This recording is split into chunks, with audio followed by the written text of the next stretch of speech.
Fans, at this time, please direct your attention to the field as we begin today's Senior Day ceremonies.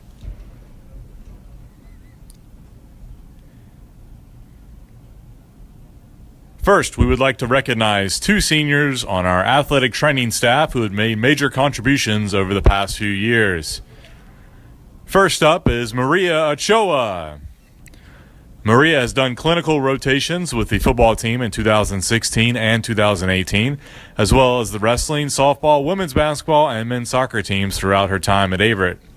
A native of Woodbridge, Virginia, Maria is majoring in athletic training with minors in biology and integrative health psychology. She's escorted today by athletic trainers Brian Benitez and Thomas Underwood. Ladies and gentlemen, Maria Ochoa.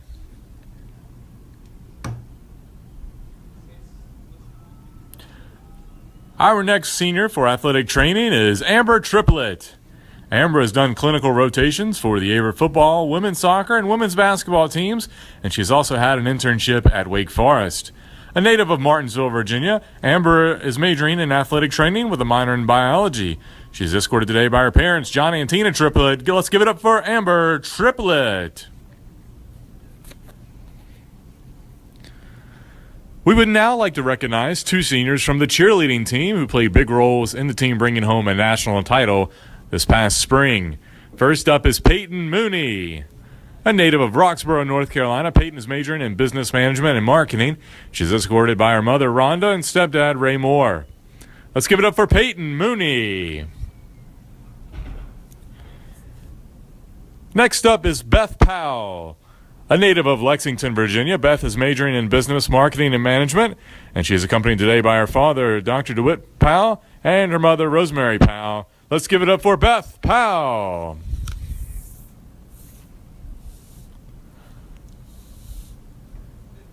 And now we would like to recognize the seniors on the Averett football team. These 24 seniors have been a crucial part of Averett's success with a 5-2 record this season, and have helped the Cougars stay at the top half of the conference standings. Our first senior is number 1, Oren Davis. In his first season with the Cougars after transferring to Averett, Oren leads the team in catches and receiving touchdowns with 24 receptions for 258 yards and 5 touchdowns in 7 games. A native of Kennesaw, Georgia, he is majoring in sports management, and today he's accompanied by his father, Oliver Davis. Let's give it up for Oren Davis.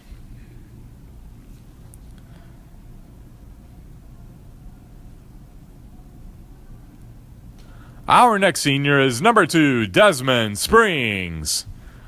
A team captain, Desmond has been with the Cougars for 4 seasons and has been a key part of the cornerback rotation with 8 pass breakups and 2 interceptions and 32 career appearances. A native of Woodbridge, Virginia, he is majoring in athletic training and is escorted today by his mother, Snow Rush, his father, Andre Springs, and his stepfather, Russell Rush. Let's give it up for Desmond Springs.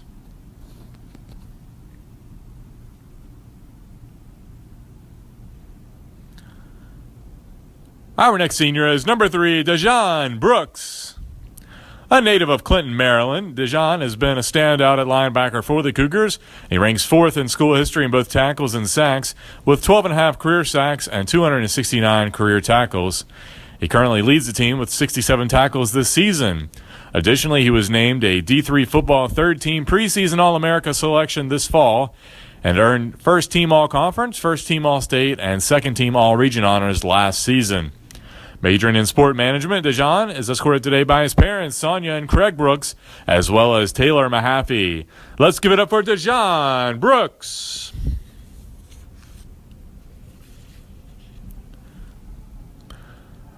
Next up is number 4, Joshua Eubanks.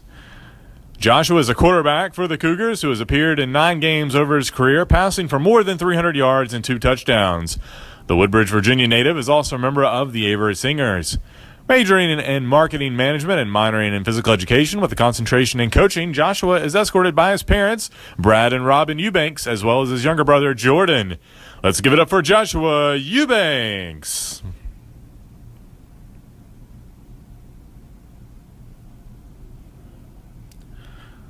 Next up is number 4, Bradley Jefferson. Bradley has been a constant force in the Cougars secondary with 6 interceptions, 18 pass breakups, and 2 block kicks in 27 career appearances. The Tignall, Georgia native has also brought contributions as a kick returner, breaking the conference and school record with a 100-yard return for a touchdown against Hampton-Sydney earlier this year. He's earned USA South Special Teams Player of the Week 3 times and D3 Football Team of the Week once this season. Majoring in sport management, Bradley is escorted by his grandmother, Emma Jefferson, and his mother, Lena Jefferson. Let's give it up for Bradley Jefferson.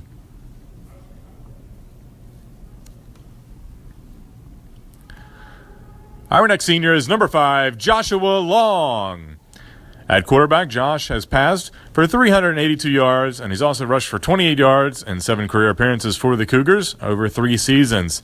A native of Burlington, North Carolina, Josh is majoring in criminal justice, and today is escorted by his parents, Betsy and Stephen Long. Let's give it up for Joshua Long.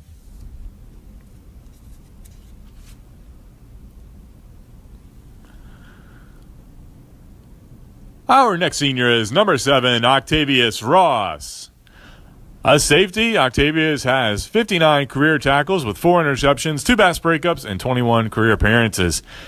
The Martinsville, Virginia native graduated with a degree in personal training and is currently pursuing his Master's of Business Administration from Averett. Octavius is accompanied by his mother, Yolanda Martin, stepfather, Johnny Martin, and his brothers, Trey Ross and Malik Hughes. Let's give it up for Octavius Ross.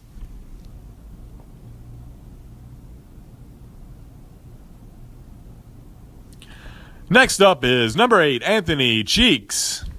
A team captain who plays safety, AJ has recorded over 100 tackles, plus 6.5 tackles for a loss, 12 pass breakups, and 1 interception in 35 career appearances. A native of Prince George, Virginia, AJ is majoring in biomedical science and minoring in psychology. Today is escorted by his parents, Iris and Anthony Cheeks. Let's give it up for AJ Cheeks.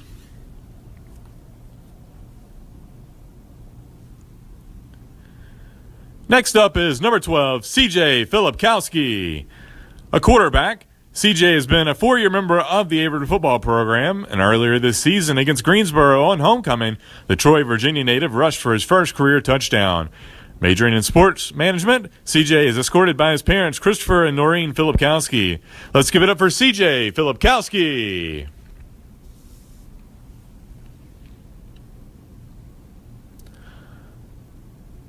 Our next senior is number 14, Kobe Campbell. Playing wide receiver, Kobe has 7 catches for over 100 yards and 2 touchdowns with 1 carry for 6 yards and 13 appearances for the Cougars. He is a native of Harmony, North Carolina, and he is majoring in sports management with a minor in communication. Today, Kobe is escorted by his mother, April Campbell. Let's give it up for Kobe Campbell.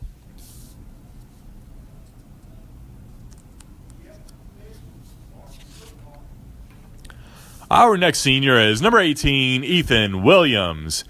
In his first season after transferring to Averett, Ethan has 39 tackles, 2 interceptions, and 4 pass breakups on defense, as well as 4 kick returns for a total of 69 yards and 6 punt returns for 54 yards. The cornerback from Knoxville, Tennessee, is majoring in criminology.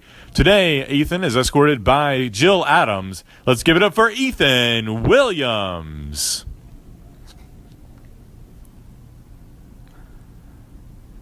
Our next senior is number 22, Tyler Easter.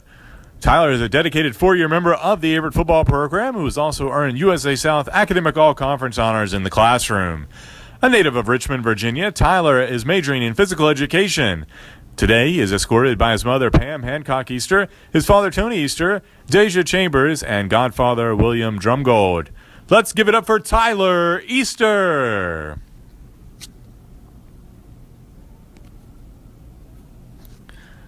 Next up is number 23, Tymondre Isaac. In 27 appearances on the defensive line, Tymondre has recorded 53 tackles, 11.5 tackles for loss, 6 sacks, and 3 forced fumbles. The Columbia, South Carolina native is also a team captain this season. Majoring in sociology and minoring in business and English, Tymondre is escorted today by his mother, Tawanda Robinson, and his grandmother, Loretta Tice, as well as Brianna Barber. Let's give it up for Tymondre Isaac.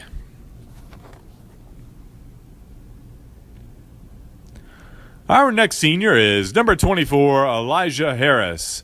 Playing wide receiver and safety during his career, Elijah has 13 catches for almost 200 yards on offense.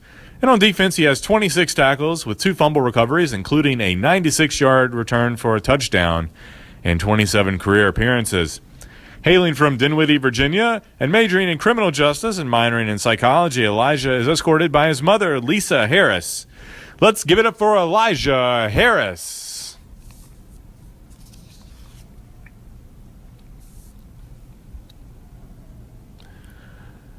Our next senior is number 34, Connor Showalter. A team captain, Connor has 35 tackles, including 3 tackles for loss, with 1 sack and 2 interceptions during his time as a linebacker for the Cougars.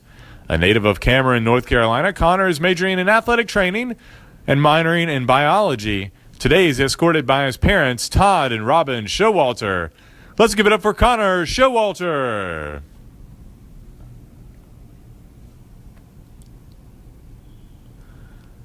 Our next senior is number 35, Paul Wiles. A running back, Paul has 58 carries for nearly 300 yards and 1 touchdown in 31 career appearances. The Gainesville, Virginia native is also a team captain this season. Majoring in athletic training and double minoring in biology and health psychology, Paul is escorted by his parents, Pat and Adam Wiles, his brothers, Peter and Adam, and his sister, Virginia. Let's give it up for Paul Wiles.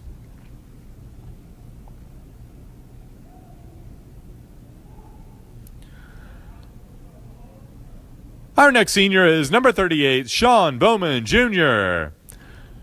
At running back, Sean has broken a handful of Averett records throughout his career, including career carries, career yards, career touchdowns, and points, and he is currently tied for the USA South Conference record with 40 rushing touchdowns. The Creedmoor, North Carolina native was named to the USA South Conference second team as a sophomore and junior. He's also earned USA South Player of the Week and D3 Team of the Week honors this season.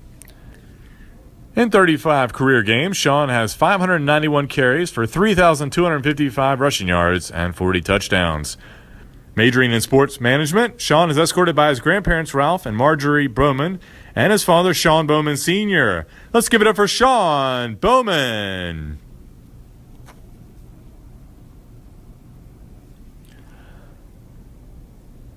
Next up is number 49, Seth Brindle.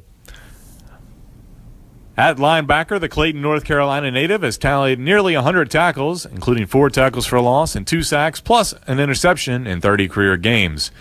Majoring in criminal justice, Seth is escorted by his mom, Sherry McClanahan, his stepfather, Eric McClanahan, his father, Brian Brindle, and stepmother, Robin Brindle. Let's give it up for Seth Brindle.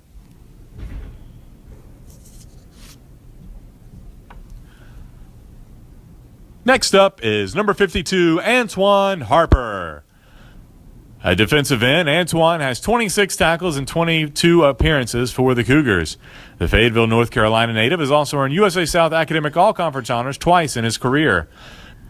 Double majoring in accounting and management science and minoring in economics, Antoine is escorted by his parents, Wanda and Antoine Harper. Let's give it up for Antoine Harper.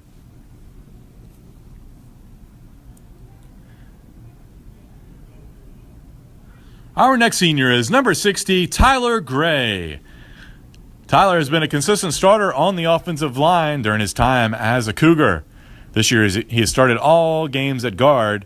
The Chesapeake, Virginia native has also earned USA South Academic All-Conference honors during his time here at Averett. Majoring in marketing and minoring in English, Tyler is escorted by his mother, Barbara Johnson Gray, and his sister, Taylor. Let's give it up for Tyler Gray.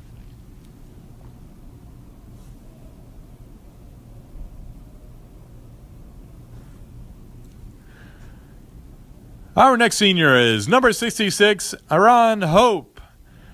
At defensive tackle, Aaron has 12 tackles and 11 career appearances for the Cougars.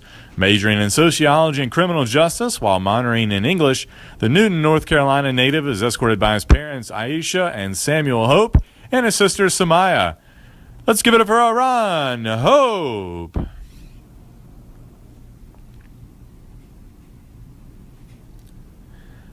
Our next senior is number 75, Spencer Dowell. Spencer is a team captain who has been a constant force on the offensive line, making nearly 30 career appearances while starting all games at center this season. The Powhatan, Virginia native has also earned USA South Academic All-Conference honors in the classroom. Majoring in sport management, Spencer is escorted by his parents, Doug and April Dowdle, as well as his fiancée, Andrea Grant. Let's give it up for Spencer Dowdle.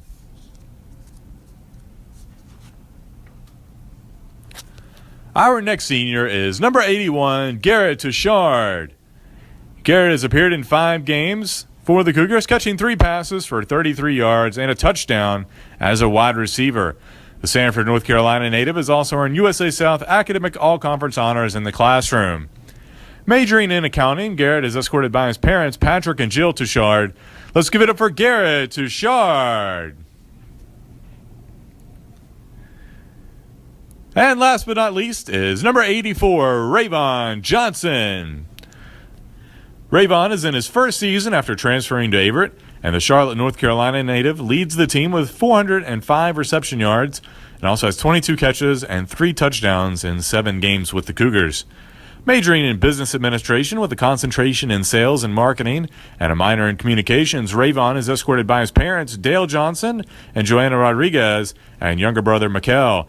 Let's give it up for Vaughn Johnson.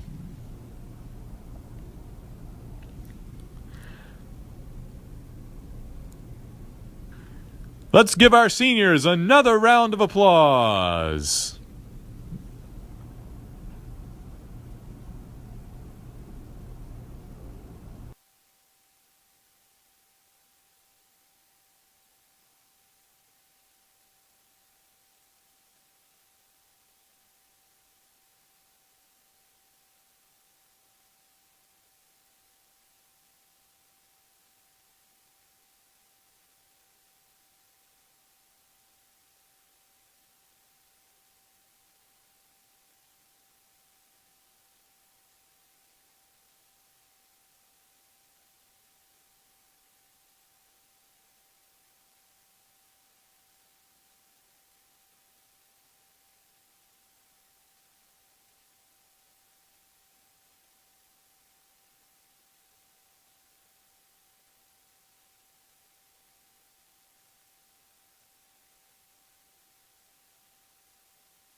And welcome to Frank R. Campbell Stadium in Daly Field here in Danville, Virginia, where we have a presentation of your Averett University Cougars going up against the Tornadoes of Brevard. My name is Eddie Glenn, and I am joined by the incomparable Davin Wilson. How are you doing, Davin? I'm doing well, Eddie. Hope you are, sir. I'm doing very well. Excited for Senior Day here at Averett. It's all the seniors last time performing here at Daly Field, so a lot of emotions swirling around here. Yes, it is a lot of emotions, and especially with Averett coming off of one of its best seasons in really the program's 19-year history.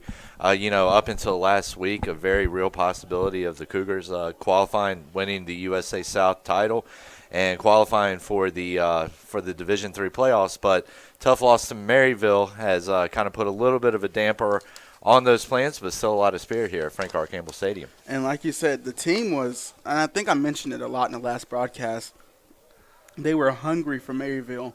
They really wanted, Maryville was the last speed bump to get in that conference championship and the first playoff bid in 10 years here.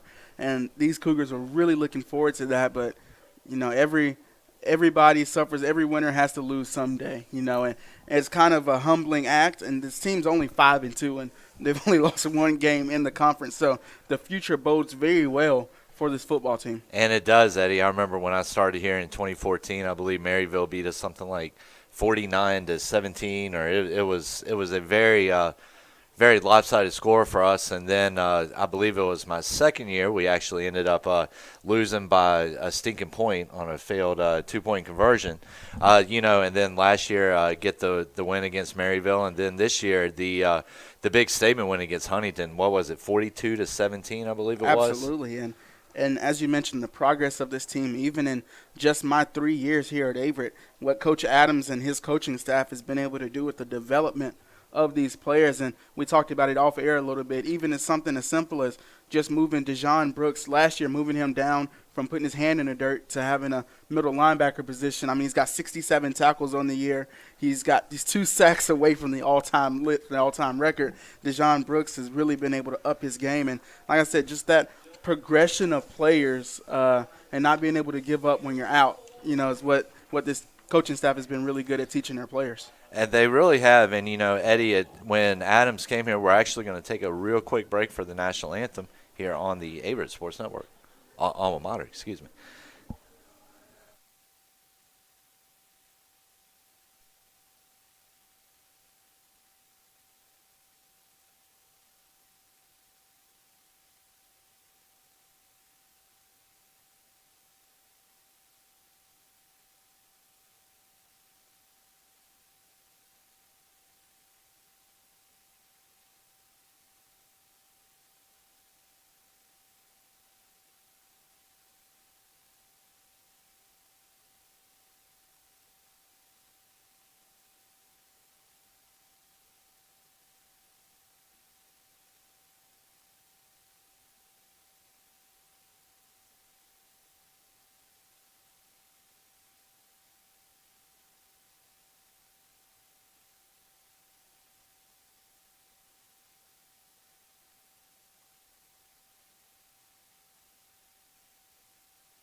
And ladies and gentlemen, welcome back here to Frank R. Campbell Stadium and the Averett Sports Network as we are 3 minutes and 41 seconds, but who's counting, away from the start of today's contest between the Tornadoes of Brevard College and your Averett University Cougars.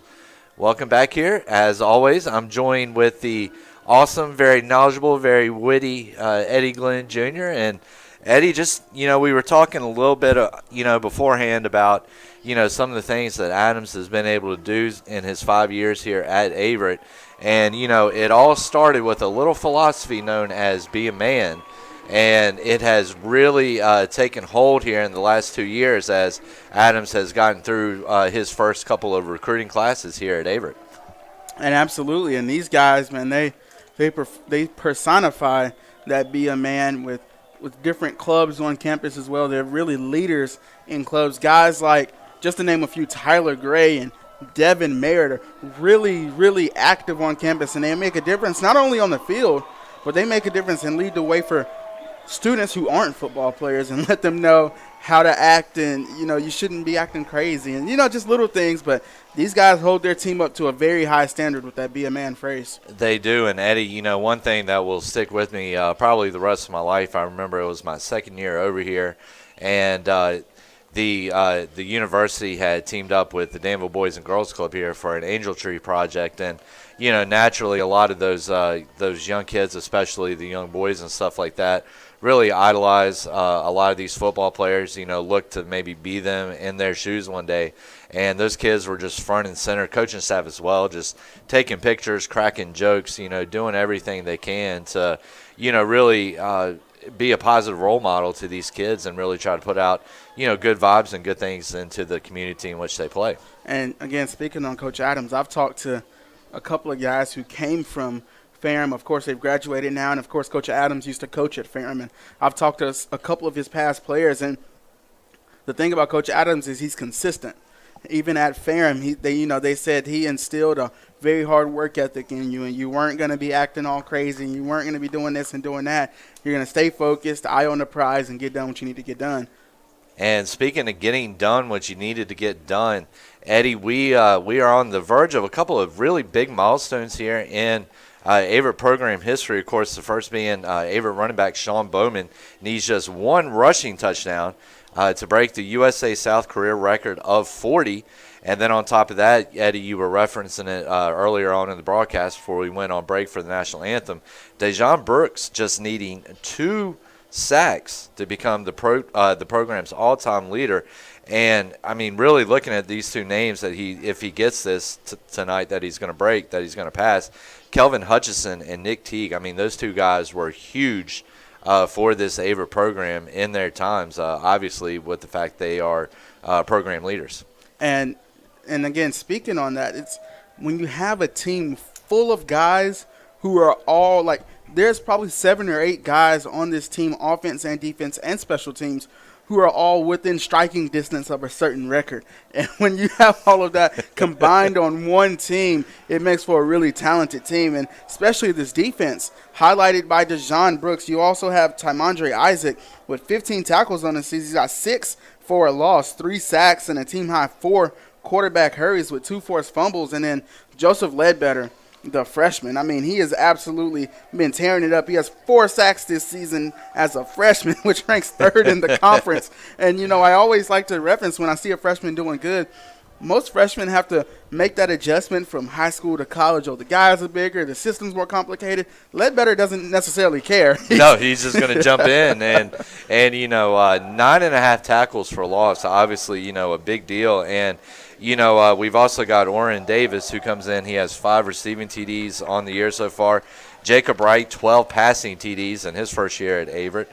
Second in the USA South. And Eddie, switching over to Brevard a little bit here. Fun fact I learned today while I was doing a little research, Evan Francois, who is a men's lacrosse player for the Blue Tornadoes, was actually featured on an episode of ESPN's Crossroads back in the fall. Kind of an example of a young man making it out of a tough situation and doing well both academically and athletically in the classroom and on the field.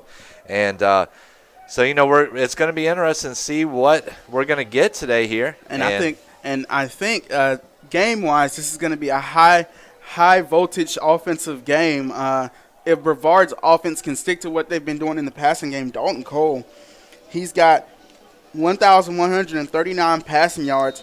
And get this, 11 touchdowns to only 4 interceptions. And on the other side of the field, you've got Jacob Wright, 1,204 passing yards, 12 touchdowns to only 3 interceptions. So quarterbacks almost evenly matched. And Jacob Wright, I think his completion percentage, Averett with the early kickoff and finding some space here early on as the Cougars will have decent field position on their first drive out to their own 39-yard line. And the return teams of Averett don't hold anything back. They don't.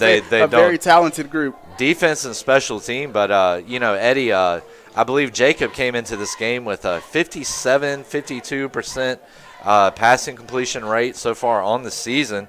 And then also Cole, you were talking about him a second, coming in at 60.2%. And like you said, 1,100-plus yards and 11 TDs compared to 4 interceptions. So, and anybody that completes 60% of their passes is going to be a very good quarterback. Yes. Averett, first play of scrimmage. Ball is going to go to Bowman. And Bowman is going to be lucky to get back to the line of scrimmage. He might have actually gotten hit for a loss of a yard. And this is the difference in Averett's football team of years past, where Bowman was really he carried the load for this team a lot. And if you were a defense, if you could stop Bowman, you were pretty much stopped the offense. But now with the addition of Jacob Wright is able to stand in the pocket and really dissect the defense, but can also get it done with his feet. He can, and almost 400 yards so far on the year, 4 TDs. Wright, a little screen pass, and that's going to get Averett just about the first down. Out to the 49, it looks like. I think it is. No, they're going to go ahead and move it without question. And when you're an offensive coordinator, just tapping into the mind there of Shannon Johnson, when you're an offensive coordinator and you have a quarterback who throws a lot, and this is how you can tell he's going to throw a lot this game, your first 3 or 4 passes aren't even going to go 5 yards past the line of scrimmage. Get your quarterback confident, let him know, hey, you got this, you can complete passes. Well, and you look, too, Averett started with a run to the left side over there, Brevard side, and then the second play from scrimmage, they actually end up throwing the screen to the right, and I believe we're going to have a early timeout here. I believe it was Averett taking it. I think they were a little confused there, maybe had a man or two extra on the field there, maybe down a man or two on the field. Pre-game jitters. Yes, pre-game jitters. First few plays of the senior day game here, a few jitters, miscommunications, but that'll all get ironed out really, really quickly. Yes, it will. And, really excited about this one right here. And a little fun fact, Eddie Bowman's has only been here for 3 years. This is his 3rd season, and his first USA South touchdown came in a 38-28 victory over Hampton City in 2016. It was a 1-yard run. That's when we opened up Frank R. Campbell Stadium here. First game in Frank R. Campbell, and now he's possibly playing his last here in Frank R. Campbell. Sean Bowman, an excellent football player for this team. He's really the Barry Sanders, the Todd Gurley of this team. He's really the star of this football team. And if they can get Bowman going, they can get everything else going. But here's Wright advancing down about 1 yard short of the first down, and that's the dual threat. You can't focus on just Bowman. You have to worry about Jacob Wright. Well, and Wright right there took the snap under center, followed his blockers, had Bowman right there. So kind of keeping the Tornadoes playing a guessing game. Is it Bowman? Is it Wright? Who is it that has the ball? And Wright out for a gain of about 8.5, 9 yards on that one. Absolutely. And right in there with Paul Wiles and Sean Bowman. Paul Wiles is good for every game. He'll bust about a 40-yard run here. Play action. Here's Wright stepping up in the pocket. Looks like his arm got hit as he was trying to find Davis. And a little bit of physicality there on the play, but, of course, the pass, as you were saying, Eddie, his arm was tipped while he was throwing and caused the pass to really just kind of fall out into the flat innocently. So no interference call from either side on there. I think that was one of those things, 50-50, Eddie. It could have gone either way. There was a lot of physicality going on down there. Absolutely, and it looks like these refs are going to let these teams play, which is when football's at its funnest. Yes, yes. And it's a whole lot right now. And, of course, it's being done to increase the players' safeties, or safety. And Bowman, and he's actually going to be knocked back about 2 yards short knocked back about 2 yards, on that play. And even though the first two designed runs to Sean Bowman haven't gone anywhere, you can expect Coach Shannon Johnson to keep at this run game all game, as the punt team will come on at about 4th and 2. But you can't abandon the run game in the first quarter. And you're not, especially if you have someone like Bowman and you have a crew of running backs. Really, Coach Shannon Johnson has a platoon of running backs he could put in. He has Bowman, he has Wiles, and then he has Hilton and Bigelow. He has a lot of running backs at his disposal, as Cole Westbury might down Brevard on the 1 yard line, and he does. And a nice heads-up play there by number 16, Keaton, to good awareness there to know the ball, where the ball was, and to jump on it before it could take another backwards tumble into the end zone for a Tornadoes touchback. And so Brevard, in the shadow of its own end zone, literally, as you see down there right now, and Eddie. And if you're Dalton Cole, this is not where you wanted to get your first drive at. You thank your defense for getting the stop, but I'm on the 1 yard line, guys. I have no space to work. Yes. So we're going to see what Cole can put together here, as Brevard is lined up in the one back. They do have a tight end in the slot, though. Tight end now in motion. And it's not going to be a bad first play, about 3 yards there on the run. I believe that was Clarier. Clarier, excuse me. And he's really 69 attempts so far, 236 yards. He's yet to find the end zone, but they've also got Tyler Gregory, 53 attempts, 211 yards, 2 TDs. Brevard, from what I've seen, not much of a running team. They're primarily going to focus on passing the ball. And that's going to be a mishandled snap. What can Cole do with it? And it's going to end up as a safety for the Cougars. And we're going to try to get a number on that. Looked like it was number 46. No, excuse me, number 26. And that's Romello Herbin. The defensive end getting in there and got him listed as 5'9", but Eddie, he looks a lot taller than that from up here right now. And I tell you what, Romello Herbin is a big guy. He's a junior just like I am, and I've been able to see his growth as a man in size. He is a very big guy. He can manhandle whomever he wants to. And he didn't have to do so much manhandling there as just keeping the concentration on the football and jumping on it. So Averett's offense not able to get anything going on its first possession, but its defense sure can. As a botched snap, the Cougars will drop or jump on a botched snap, and also they will get the first 2 points of the game. And you know what? I'm going to go ahead and credit that safety in halfway in part to Cole Westbury with that great punt. I mean, absolutely to not give it all of his leg and keep control of it and down it at the one. Great job by Cole Westbury and that punt team. Oh, really great job. And Cole, we were talking about players being on the verge of records. Westbury needs just 5 field goals to become the USA South leader in field goals. Of course, hopefully, no offense against him, he will not get that this year. Hopefully the Cougars will not need him a ton.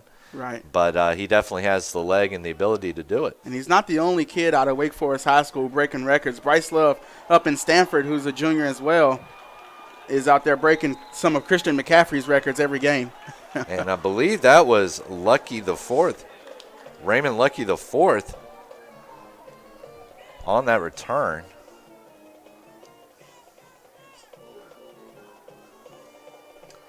So Averett will start its second drive of the game in Brevard territory at the Tornadoes 44, 1st and 10, 2-0 game.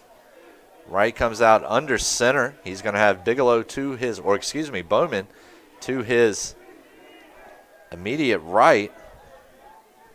I believe Wright sees something he doesn't like, Eddie. Goes up. He's also got trips right and a tight end left. I think this ball's going straight to Bowman, and Bowman's got space. Safety to beat. He splits him, and Bowman with the big 20-yard gain right there. Down to about the 24-23, and one more tackle, and Bowman has the USA South the record very early on here on what I believe is his 4th touch of the game. Right, and You know, Halloween was just a couple of days ago, but this touchdown is the only candy that Sean Bowman is looking for.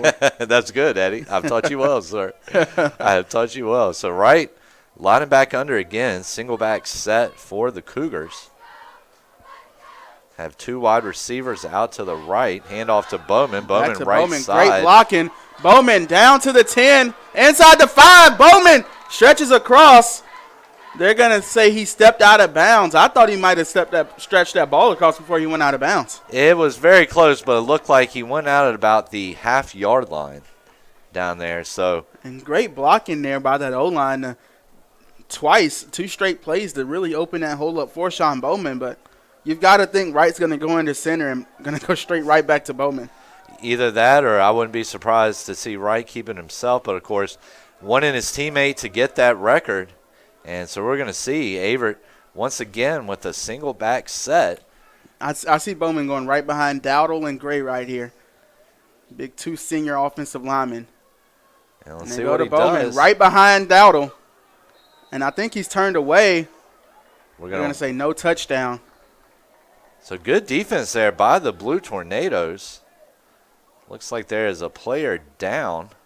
Looks like he's okay, though. It's going to be number 8, Javon Charles, the sophomore cornerback out of Miami, Florida. Comes in 5'11", 170 pounds. We're going to have an official timeout here on the field as Brevard's athletic training staff takes a look at him. So, you know, I remember what was Bowman's breakout game to some point, and it came back in 2016 against Methodist, and he really was a big factor in that victory. Cougars concluded their season with a win. And he is going to get off the field, so we're glad to see that as number 8, Charles, I think took a little bit of a stinger down there on that play. As you said, we hate to see any player go down, honestly. I don't care what school you're from or who you are. We hate to see any player go down. Love to see him back up and walking under his own power. And that's exactly what we've got. And we will resume play here with Bowman. 2nd and goal from about the 1-yard line. 1 yard out, and let's see if Bowman can make a little bit of Averett history right here, and he does. will. So Bowman with a dive over the pile gets in for career touchdown number 40, and with that he is now the USA South all-time leader in touchdowns. And Davin, when you say that, just think about how many running backs that have played football in this conference, and you're going to say that Sean Bowman is the absolute best at scoring touchdown out of all of them. And Eddie, he's done it in 3 seasons, so an average of 13 1/3 touchdowns a year. And I tell you, that is something special. And as we said earlier, it all started with a 1-yard run in the first quarter against Hampton-Sydney. And like you said, that 1-yard run here to open the stadium up, and looks like it might have been a botched snap or a botched hold, and the Cougars won't get the extra point, so 8-0. But Bowman able to cap it off with another 1-yard run to break the record here in the same stadium. And I tell you, Eddie, you know, before you had mentioned that, all sorts of irony coming. As we said, he opened up the stadium with his first touchdown run, helped Averett come back from a quick Hampton-Sydney start. And now on that one right here, he's gotten in from 1 yard out again. Right. And really something special for this young man. And you see, I mean, Bowman coming in at 6 feet, 210 pounds, so solid guy. And he has a high motor. One thing running back coaches always tell their running backs is keep your feet churning, and you'll never see Bowman's feet stop until he's all the way on the ground. He's really got an extra generator in there for those feet to churn. He does. And, you know, it's just one of those things, and such a good young man, too. Very quiet, very reserved, at least in my experience with him. You know, very quiet guy, very reserved. And I remember talking with one of my friends who he does some writing for Division III football, and he was saying that after one game back about 2 years ago, I can't remember which one it was, but Coach Adams actually handed the game ball to Bowman, and Bowman hands it off immediately to his offensive line. And what's that saying, Eddie? Real recognizes real? Absolutely. And Bowman wouldn't be able to get those 40 touchdowns hadn't it been for those O-linemen and people like Gray and and Dowell in front of him, opening those holes up for Bowman to run through. And you're right about that. So Averett out to the early 8-0 lead here. A safety and then a one-yard touchdown scamper and a big lumbering Paul Bunyan hit right there. Woo. And that was Charles, Trayvon Charles on the return. Gets out not quite to the 20. They're going to mark it right at the 20, actually, so 1st and 10. At the 20 for Brevard, a better start field position-wise for Mr. Dalton Cole. Yes, about 19 yards better. And doesn't sound like a whole lot right off the tip of the tongue, but when it comes down to the difference between starting at your own 1 and starting at your own 20, I can't imagine any coach that would want to start at the 1. And so on the tackle there is Tymondre Isaac. And it's actually going to be 4, no gain. So the Blue Tornadoes will start again at the 20-yard line. And, Eddie, one thing that I do not envy of the officials at all is having to figure out just where in the heck the ball needs to be spotted, especially on a run play where there's a lot of pile-up and a lot of traffic. So a lot of motion going on here. Trips right. Running back will motion over left, so empty set for the quarterback here. He looks right, throws right, and he finds his man, but another big-time hit. And that was Bradley Jefferson. And that was number 5, Ralph Roman III, 5'10", 175 pounds. And Owataki, Arizona. I'm sorry to Ottawakatakians. I know I probably have just butchered your city's name, but so that's going to be about a 7-yard gain there for the Tornadoes, 3rd and 3. Brevard looking to avoid giving Averett the ball deep in its own territory again. Cole drops back, being rushed, and he gets his man. I'm not sure if he gets the first down, though. And that was number 12, Bubba Craven, and he with does the not catch. Get the first down. And that's Craven's 37th reception of the year.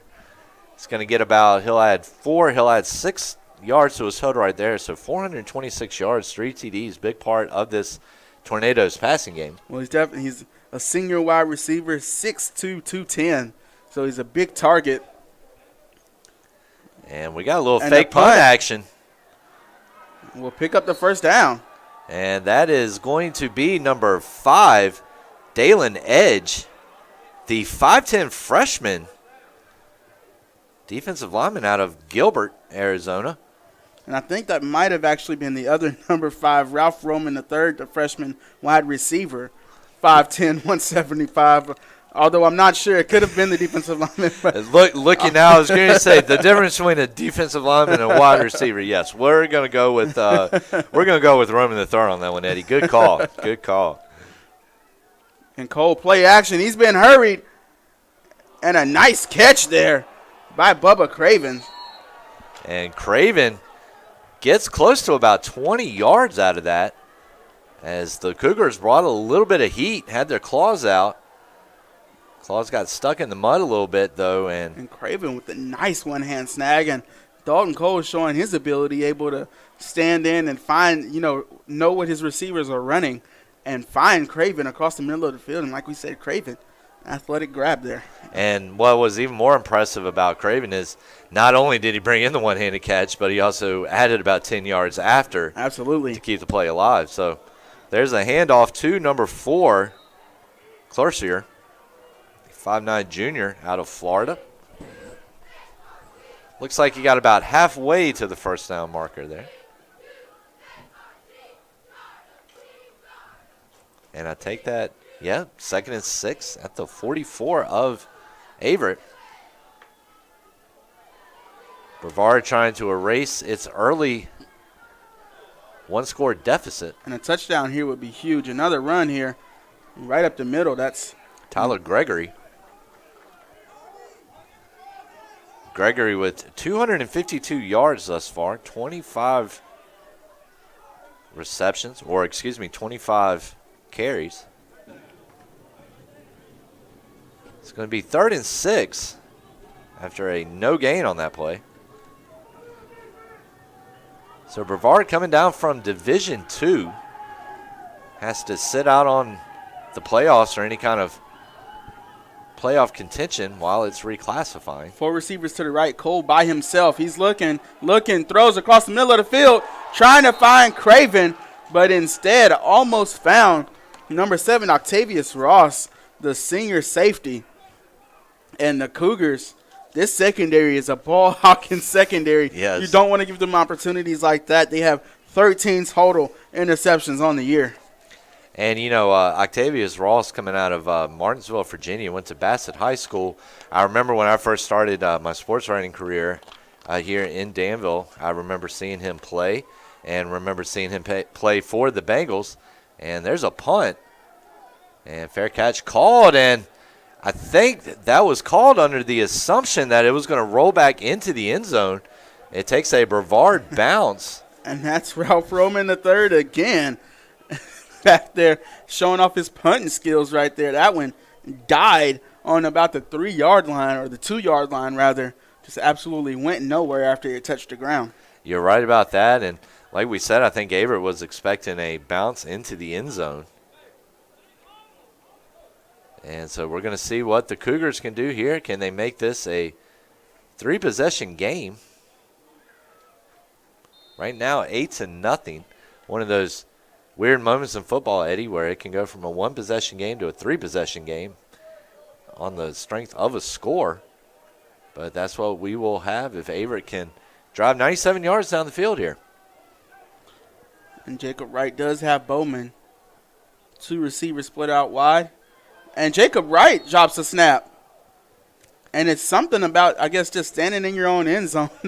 It's made both teams mishandle the snaps, but luckily Wright was able to dive on the ball and stay in play. But again, there's a Brevard player down. We'll take a break as he is attended to.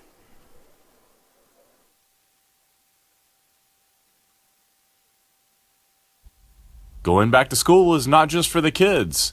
Averett University has degree programs for working adults who want to pursue their bachelor's or master's online or on campus. Visit gps.averett.edu for more information.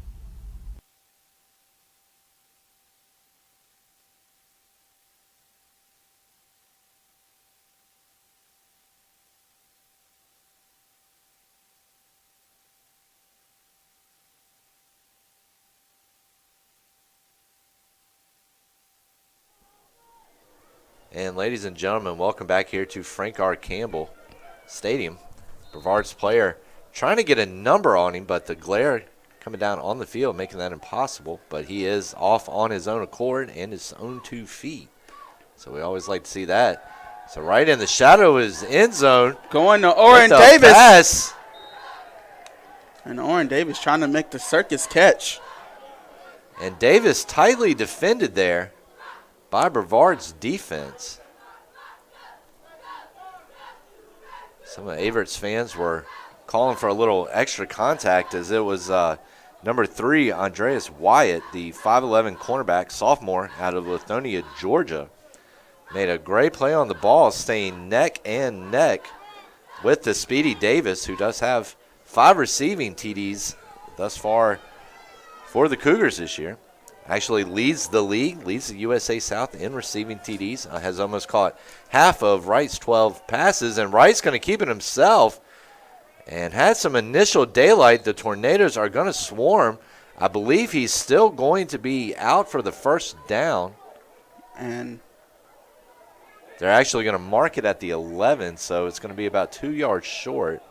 so Cole Westbury and his punt crew will run back onto the field. Let's see if he can flip field and give this defense some room to work here. And Wright did a really good job right there. Good decision-making, seeing nothing was open downfield. Nothing was really happening. Tucked it and ran, and he had some space at first, but the Tornadoes doing a good job of reacting and getting to the ball. That's a good punt here by Cole Westbury. And I'm not all the way sure on why Blake Taylor didn't call a fair catch there. Very courageous by Mr. Taylor. Yes, because that ball was high in the air, and this Cougar punt team was raining down on him. And I believe that was Quaylen Keaton on that tackle. But, I mean, he's a tough kid. He took the hit to the chin and popped right back up. But I definitely would have called a fair catch right there. I think so, too. I think so, too, especially if I got 3 yellow jerseys coming at me. But and Cole hands the ball off, and Romello Urban able to grab some jersey and snag him down. And we're trying to get a tackle on that right now. Looked like at first glimpse it was number 28, Kendall Clenard, on the tackle. Please do not quote me on that, though, as the player's hair is. Yeah, it was number 26, Romello Urban. Romello Urban again in there, snagging him down. So I was 2 off, not too bad. Brevard rushes to the line. They got a full house in the pistol set. Cole play action. Looking for Craven. And he came down with it initially, but the great hit from Ross. Able to get up under Craven and jar that ball loose. And Ross's hit just took away a 26-yard reception and a trip to the red zone for Brevard. Brevard is doing actually a very good job early on at getting Bubba Craven open. He was wide open on that play, but Ross is just great heat-seeking missile abilities, was able to get him up under there and jar that ball loose. But Averett's going to have to find a way to cover Craven or else they're going to have a long game. And 6'2", 210 pounds. He's a beast to cover. He's not an easy man to deal with. No, he is not one bit. So Cole, but the ball is going to be blown dead, flag in the backfield. False start on Brevard.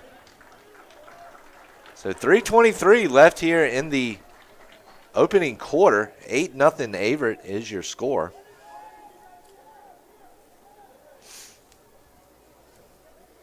And so 3rd and about 15 here. You can definitely expect a deep shot. Look for Brevard to attack the corners of the field, a little out route here or there with Craven or somebody over here on the other side. And they have Craven lined up on the left. They also have a receiver in the flat now in motion.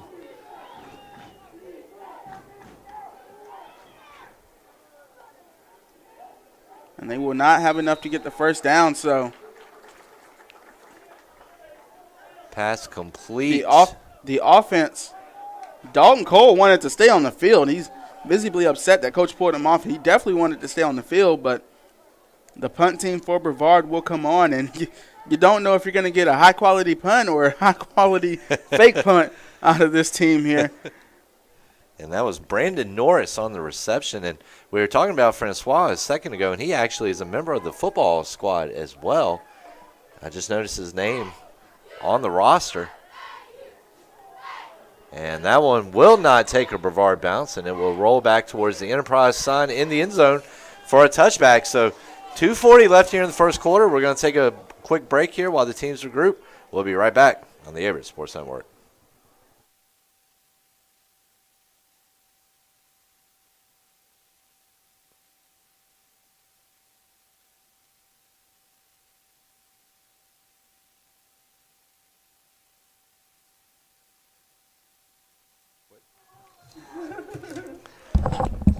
And ladies and gentlemen, welcome back. A quick reset there in play as Averett hustling back out on the field very quickly.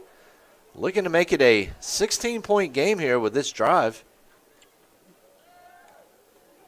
Bubble screen out there to Johnson, I believe, or that's Kobe Campbell, excuse me.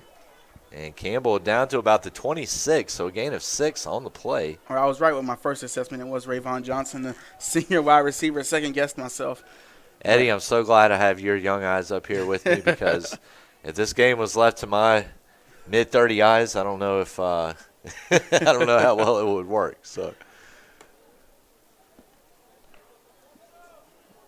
Jacob Wright with Paul Wiles in the backfield with him. To the left of him, Trips left. Oren Davis at the near side of the bottom of your screen here by himself. Go straight to Paul Wiles, but I'm sure Shannon Johnson saw this the same way I did, but it looked like Brevard was in a cover one with just was one safety, and that that definitely helps your pass game because Jacob Wright can really tear that up. I mean, eat that up for days and days. And I think you're right, Eddie. Brevard definitely saw the run coming there. They went to the one-man coverage and really just were able to snuff that one out. I never could perfect the cover one on NCAA football. Never could stop it for the run, at least. Johnson motions over. Right, stepping up, stepping out. And trying to find his big tight end. It was number 85, Wesley Parker. 6 foot, 238-pound freshman out of Stafford, Virginia, North Stafford. And Eddie, coming from Stafford, that whole Northern Virginia area, Parker is very used to the passing format that the Cougars have set up. Sorry, I had a moment right there. Westbury on the field. Brevard bringing the heat to Westbury, but we're able to get this up, and this time, and that's a muff punt. Yep, live ball, and that time Taylor, the freshman, does get his hand up for the fair catch, just didn't catch the ball that time. So, and Eddie, I can't blame him. That ball had so much hang time. I'm sure he got vertigo while it was up there. I mean, absolutely. And I've done punt return before, and I've played football 14 years, Davin, and punt return is the scariest position on the field. I can imagine. That ball is high in the air. You're trying to figure out where it is, but you got people running full speed at you. You don't know. It's a lot that goes into it. It's a very scary position. Yes, it is. Yes, it is. So Cole in the backfield. He does hand it off. And that is number 4, Bobby Clercier, excuse me.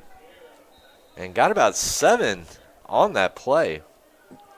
And he is down on the ground. So Brevard getting a little banged up here. Fortunately for the Tornadoes, nothing serious, and we hope it stays that way.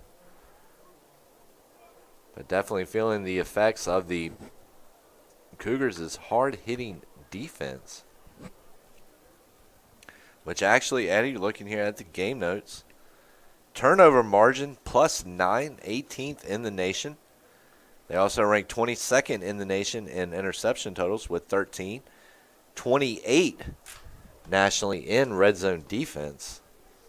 So Adams definitely benefiting from Adams's defensive experience this time as a defensive coordinator spent in Ferrum College. And he is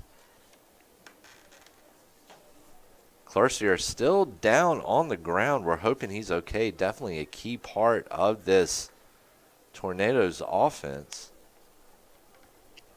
Brevard. As you mentioned, this defense doing very well. Head coach or defensive coordinator, Tristan Burnett. Also, the lead coach for the defensive backs is having a very, very good year, very happy year with those 13 interceptions, almost 14 earlier on with Mr. Ross. But Burnett and Don Warren, who used to play here as a defensive end, now coaches defensive ends.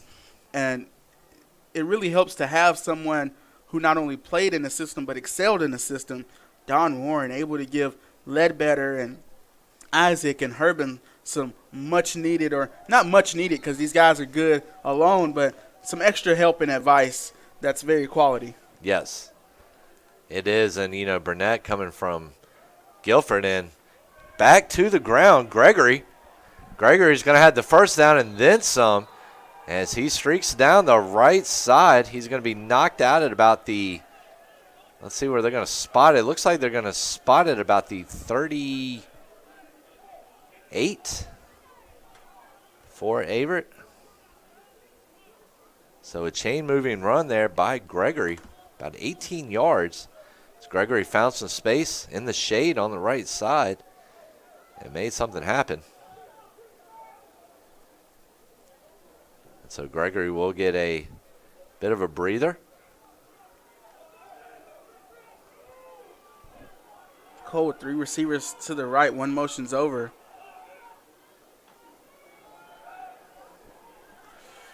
Oh, and a lumbar bringing hit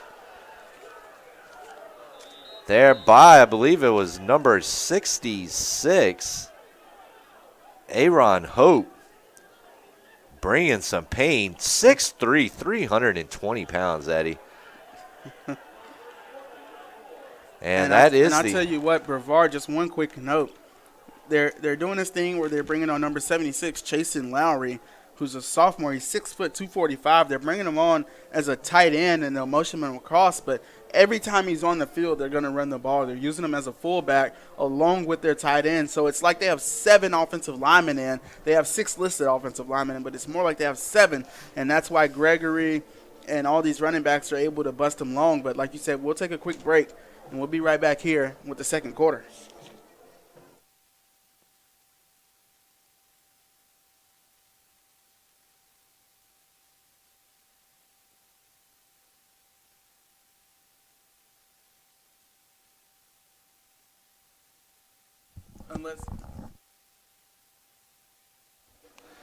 And we are back here at Frank R. Campbell Stadium as the two teams have regrouped and switched sides, as we're going to start the second 15-minute quarter here.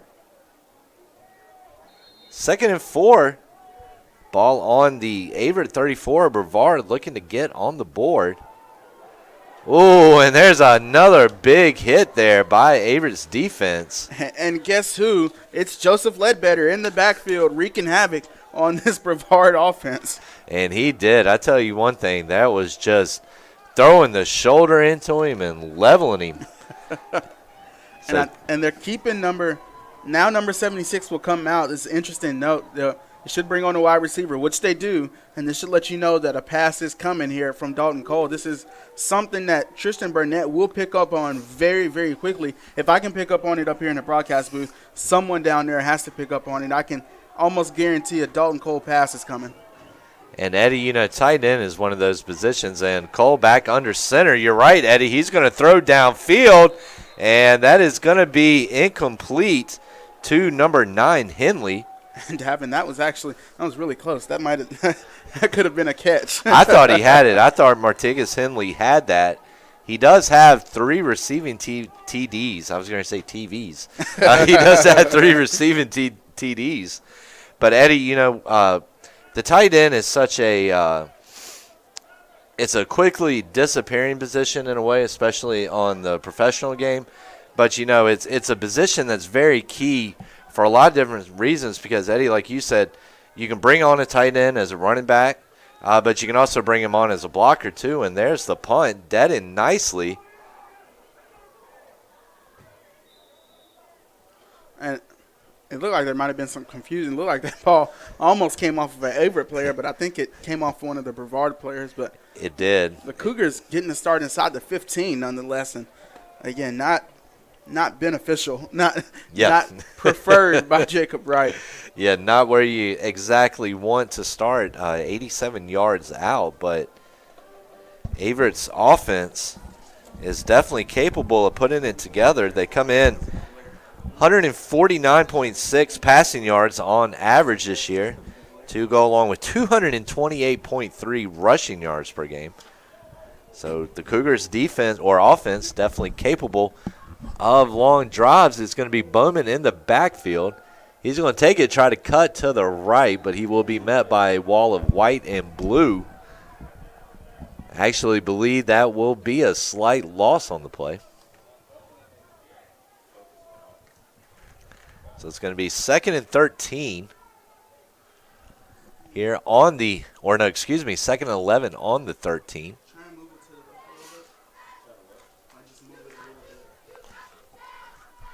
So Bowman again in the backfield for the Cougars. And I do want to apologize for the glare and the blur you're seeing on the screen. The sun is in a really awkward spot for the camera here, but we're working on getting it fixed. And that was completed to Raheem Mateen, sophomore wide receiver, 6'3", 175, out of Sanford, North Carolina. Played at Southern Lee High School. Not too far here from Danville, probably about a good 2-hour drive. So the Cougars are facing a 3rd and 2 with the ball on the 19-yard line. Bowman in the backfield. And I think they're going to hit Averett right here for a false start. Looks like one of the offensive linemen for the Cougars got a little bit excited there, caused the Brevard player to jump. And I'm calling false start on this. Would be surprised to see if it is. Would be surprised to see it being offsides on the defense. And it actually is offsides on defense, as it was one of the one of the Tornadoes linemen that jumped early. So that's going to result in an automatic first down, 1st and 10 at the 21. 12:47 left in the first half. 8-0 is your score. And Wright once again under center, Bowman in the backfield. And Bowman with the run. And he's going to be snuffed out, about a loss of 1 on the play. So Brevard's defense has done a good job of coming in here today, putting together a game plan to contain Bowman. Of course, they were not able to avoid going down as a footnote in the USA South record books, as Bowman did become the USA South career leader in the first quarter on a 1-yard touchdown run. And again, we do want to apologize for the glare on the screen. The sun, again, is in a really awkward spot just over the trees. But here's Jacob Wright standing with all kinds of time. And almost a fantastic catch there by Gerard Mosby. And that one was just a little bit to the right, but Gerard Mosby very close there to being a How I Met Your Mother character. Remember you had Ted Mosby on there? Right. Not a last name you see a whole lot of. Right, and he almost was able to snag that with his fingertips, and that would have been a highlight reel catch, one that immediately makes it to the top of the highlight reel. Yes, and I think we would have had to send that to ESPN the Ocho or something like that. So 3rd down and 11, ball on the 25. Looks like there's a discussion going on. Discussion on the field. Either that or the referee's having to tie his shoe real quick. Or it might be a little bit of both. And they're actually going to pick up whatever flag was thrown. So looks like it's going to be an inadvertent flag. We have not seen a penalty called yet. Of course, this has been going on for a little bit now, as the play was over about 2 minutes ago. And as Eddie was saying, we would like to apologize for the glare here on the screen. We are dealing with it right now up here as well, Eddie and I. Right back to pass once more. Looking, can't find anything that he likes, so he will scramble. Right. Able to find Johnson there. So Raven Johnson with a nice play on the right side. That will give the Cougars a first down and a lot more, as is going to get it down to the Brevard 47. And honestly, a much-needed offensive spark as well. About 33 yards right there, Eddie. And we've got another player down on the field for Brevard. Brevard having a very rough game. And I almost think if this is cramping, a hydration issue, but nevertheless, we will take a break while he is attended to. 11:36 left in the first half.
And we are back, and that Brevard player helped off to the bench area. So we will get football back under action here.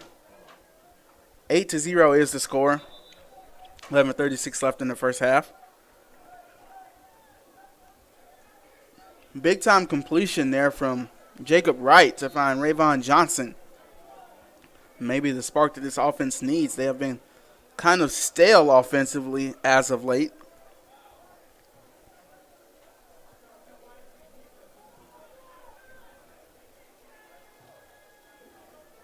Jacob Wright with Bowman behind. Kobe Campbell motions over. Wright moves Bowman over now. Wright changing a lot of things around here. Wright cuts back across the field. Wright still moving. And out of bounds goes Jacob Wright.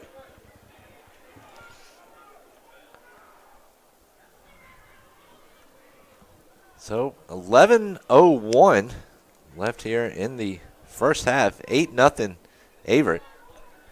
Of course, we will have some stats and some commentary and some key plays here coming up at the Enterprise Rent-A-Car halftime show. Enterprise had a great deal at one point, Eddie. $6 rentals a day on compact cars. Oh, wow. I believe it's 18 for SUVs. I know Enterprise just did a lot of business after the devastating Hurricane Michael came through and flooded a lot of people's cars. They were packed to the brim. It did. Capacity. And Jacob Wright has 4 receivers to the left. They go to Bowman. Bowman still on his feet. Bowman still on his feet. Bowman still moving past the first down marker.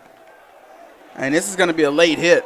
The Cougars will get extra yards after this. So it's going to add 15 there to the 9 that they already got on the Bowman run. So about either late hit or unnecessary roughness.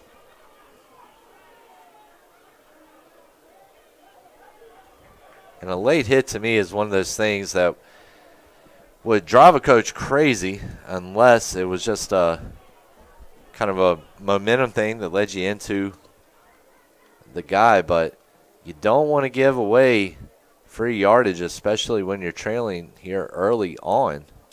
We're going to have another conference down here. Referees trying to talk over the penalty, either that or trying to figure out what to get each other on their wedding registries, or also where they're going to eat tonight. Interesting that you mentioned that. As a football player, as I've played 14 years, you'd be very interested in the conversations players have amongst each other. Like in this time where there's nothing really going on, these players are, man, I'm hungry. I wish I could use the restroom. I want a hot dog. The weirdest things, everything but a football game you think about. That's it. And, Eddie, I've heard quite a few interesting conversations in my time as in my time over here, and then as my time as a sports reporter here for the Danville Register and Bean. You're right. It's a lot of unusual conversation. Well, I shouldn't say unusual, but definitely not focused on football. The thing that gets the players the most is when the smoke from the concession stands smothers the field, and you smell the steaks and the hamburgers, and you just know you can't have any of it. and it's hard for us up here, Eddie, because we can smell it, coming into the window, wafting into the window a little bit. And, all I'm thinking about right now is, man, I want a hamburger. But referee's finally going to give a ruling. And referees throwing some flags here, and there's a little bit of confusion, and we're going to have a face mask on the Cougars. And also a late hit on the defense. So those penalties will be offset. Like you said, offsetting penalties, but the Cougars do get the first down. And I think they called that face mask on Bowman. On any stiff arm, you can really, as people say, you can call a flag on a holding on any play. You can call a face mask on any stiff arm, really. But I guess Bowman got his fingers in there a little too far, and that caused the offsetting penalties, which would have put the Cougars in field goal range had they needed it. But 8-0, first down for the Cougars. Wright with 3 receivers to the left, a tight end right, and Bowman right behind him.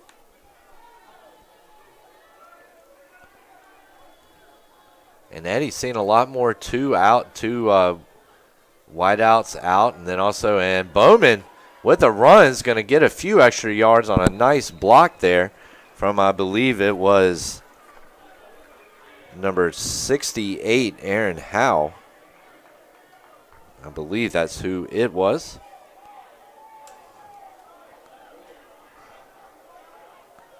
And so it's going to be a 2nd and 3 from the Brevard 40-yard line. Sun finally starting to go down a little bit, and just taking a look here at the screen on the webcast, and it looks like it's gotten a little bit easier on you, the viewers, here at home. So 2nd and 3. Paul Wiles will receive the ball. Paul Wiles, stalemate. It looks like he'll only pick up 1 or 2.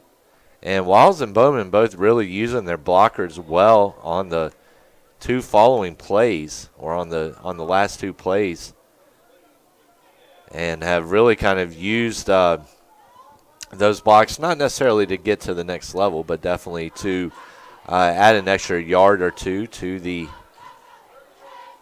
play. So 31, 37-yard line, 8:47 left on the clock.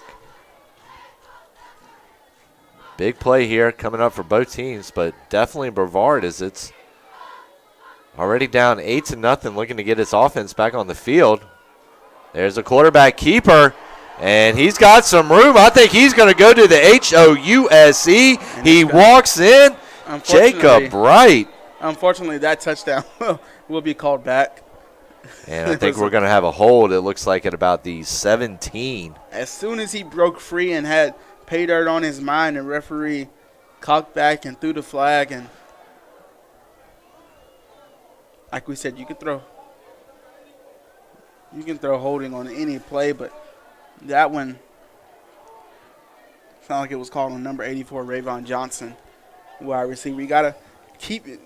The best way to keep away from a holding penalty is you keep your hands inside. Once you get your hands drifting outside, closer or further and further away from that breastplate, is when referees they can see your fingers and they can see you grabbing, and they'll throw the flag. And, Eddie, I never played football, but it was a lot like, or at least never played football competitively, but it was a lot like that in soccer, where as long as you keep your arms in, you could kind of lean on a guy, kind of muscle him a little bit, but the moment that elbow went out and you started looking like a chicken, that's when you were going to get whistled for a foul. So Wright's long touchdown run. And they're going to go back to Wright, finding some more space, but slides down. About a 6-yard run there for Wright. And the Cougars just outside of the red zone, but as soon as they get in the red zone, Big Oren Davis is a threat for 6.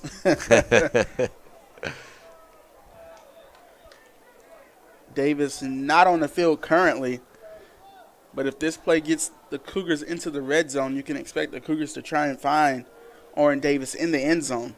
So you have Myers and Nixon lined up on the right side, 2 freshmen, or left side, 2 freshmen for the Cougars.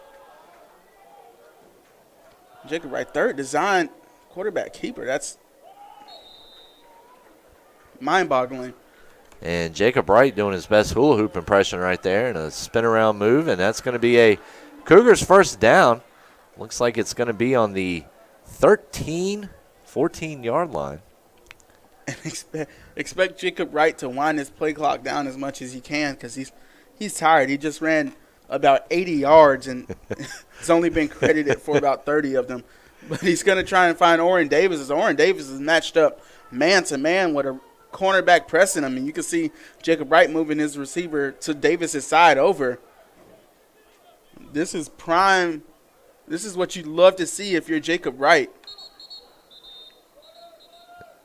Timeout call. Timeout. We're going to take it with him here on the Averett Sports Network. Averett in front, 8-0, 7:01 left in the first half.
And ladies and gentlemen, once again, welcome back here to Frank R. Campbell Stadium.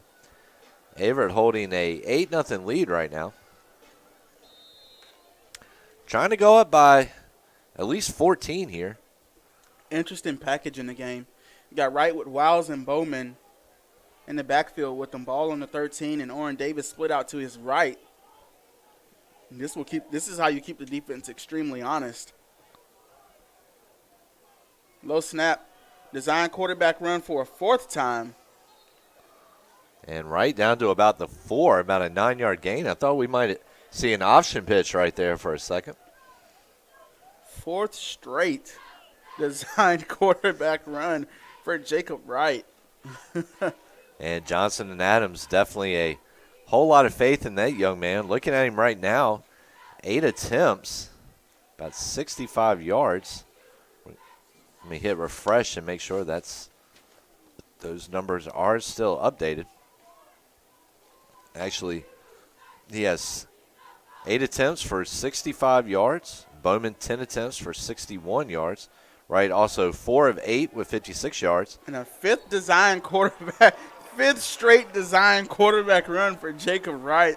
And he finally gets in the end zone. And Jacob Wright's going to go and find one of these athletic trainers and see if he can get some water, some oxygen, something, because 5 straight design quarterback carries. That's a lot, especially if you have talented running backs such as Bowman. But, hey, Shannon Johnson getting another 6 on the board for his team. Yes, and I was noticing, too, Nehemiah Lasane really he was doing his best Dance Revolution down there. And Nehemiah Lasane, he's a very animated character. One of those leaders on campus like we talked about earlier. President of Blue Crew, the student section here.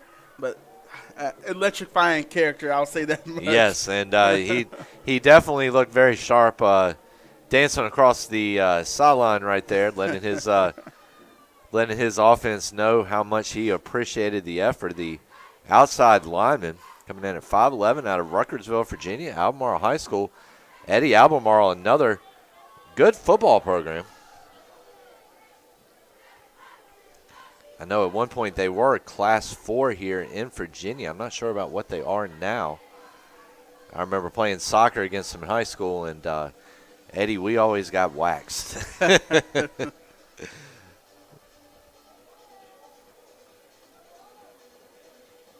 We tied with them one year, and you thought we would have won the state championship. So Brevard back on the kick as Westbury is getting set.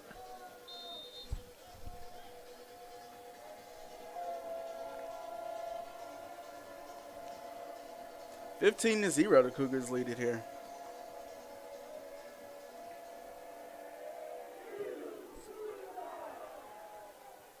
And Eddie, to say Westbury put a foot into that would be an understatement. For some reason, Brevard, but I tell you, I was saying for some reason Brevard returning it, but it is Trayvon Charles who is getting some getaway right there, almost 51 yards. We do have a flag, but it was there towards the end of the play. Cole Westbury will be credited for the tackle there, as I think he got a fingertip to him and was able to force him out of bounds. But like you said, I questioned why he brought it out the end. He questioned it as well, no doubt about it. He came out and thought about staying back, but big return there. About 56 yards if you count. He was about 5 yards deep into the end zone when he took that out, so about 56 yards altogether. Now we're going to see if it holds up. We've got number 29 for Averett down there, Hunter Henson. Looks like he was signaling that something might have. And it's going to be a holding call whistled on Brevard. Not exactly. It was called back at about the 15-yard line, it looks like. About the 15 and a half, 16-yard line. So a tough break right there for the Tornadoes, as they were going to have great field position on what could be their last possession of the first half. 6:04 remaining in the second quarter. And there's a big difference between going 84 yards and 49 yards, Eddie. And Brevard's out quick, and they're ready to snap the ball right now. Jet sweep action. Still on his feet. And that is number 16, Blake Taylor. Blake Taylor, the wide receiver. So the Tornadoes put Frazier, or excuse me.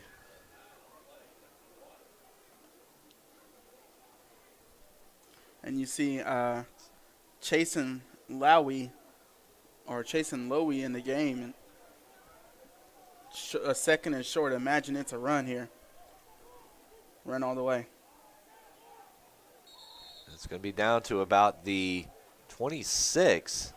So that's going to be enough for the first down. So right now we're going to take a look here at the USA South standings. Maryville 5-0 in the conference. 5-2 overall. Averett one game out after their tough 14-0 loss to Maryville last week. 5-2 overall. Also NC Wesleyan, who we heard had lost earlier today. They are now 4-2, 5-3 overall. Brevard looking to even up its USA South record at 3-3. And those are your top four.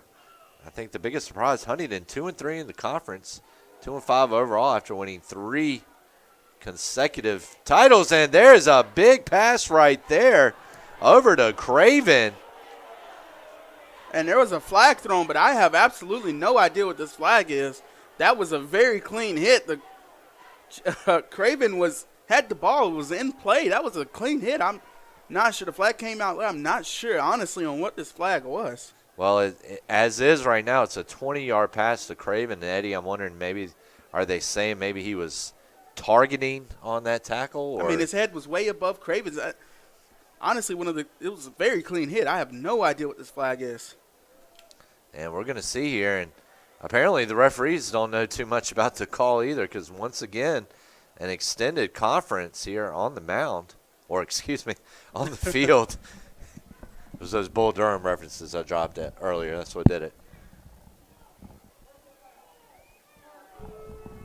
And that's going to be a target. And that's personal foul. And I'm never going to criticize the referees because they know what they're doing, but that's a terrible call there.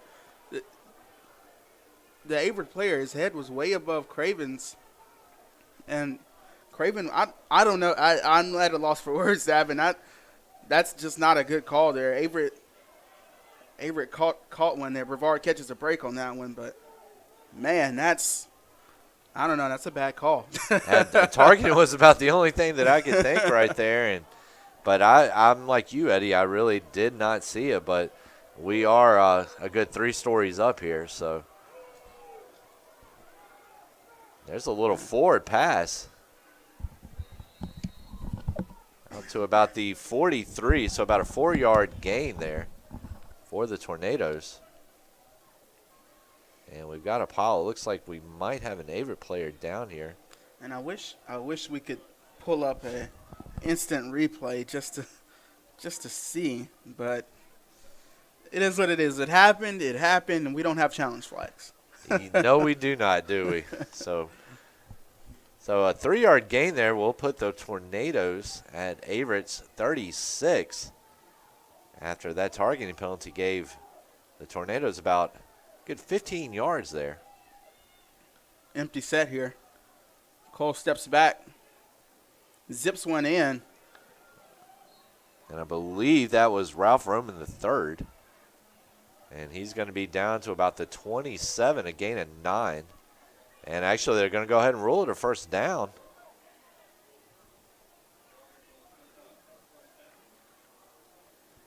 So Cole right now trying to keep his Tornadoes hanging around in this game. It's a 15-0 contest right now. He's 5 of 8 so far, 6 of 9, 62 yards. His favorite receiver has been Craven, who has 3 receptions for 39 yards. Longest being that 20-yard pass just a couple of moments ago.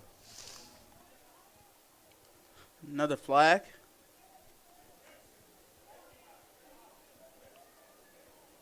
So right now, Brevard 0 for 4 on third down conversions. They are 1 for 1 in fourth down efficiency.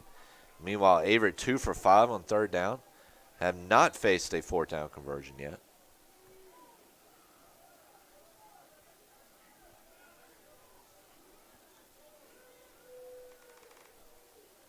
Brevard with 7 first downs. Averett with 9. Right now, the Tornadoes holding the edge in receiving yards with 62 compared to Averett's 56. And we're going to have a break here on the field. I believe it was Brevard taking a moment here to reset things. Trailing 15-0, 3:05 left in the first half. We'll kick it right back here on the Averett Sports Network.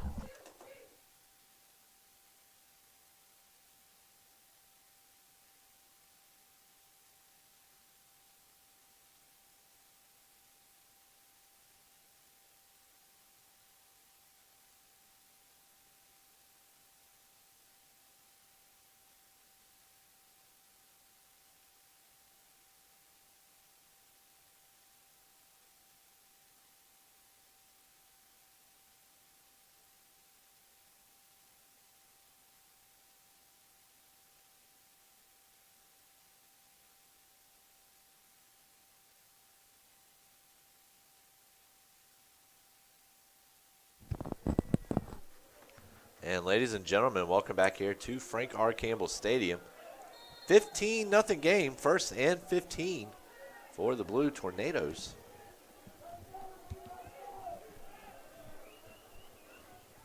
Cole with the snap. There's the pass.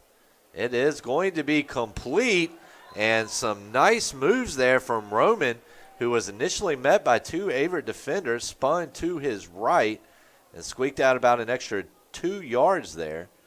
For a 7-yard gain, it's going to be 2nd down and 8 from the 32. Eddie, is Brevard knocking right here? And yet, as you mentioned, just on the brink, 5 yards away from the red zone there, and they don't have any points, but this would be fantastic for them going into half if they can just score here, whether it's a field goal or just get something on the board other than the goose egg. This would be very helpful to their morale. It would be, Eddie. It really would be, and they definitely had the power to do it. So Cole with the drop back pass, and he was trying to find number 16, Taylor, the 6'2 freshman out of Dandridge, Tennessee.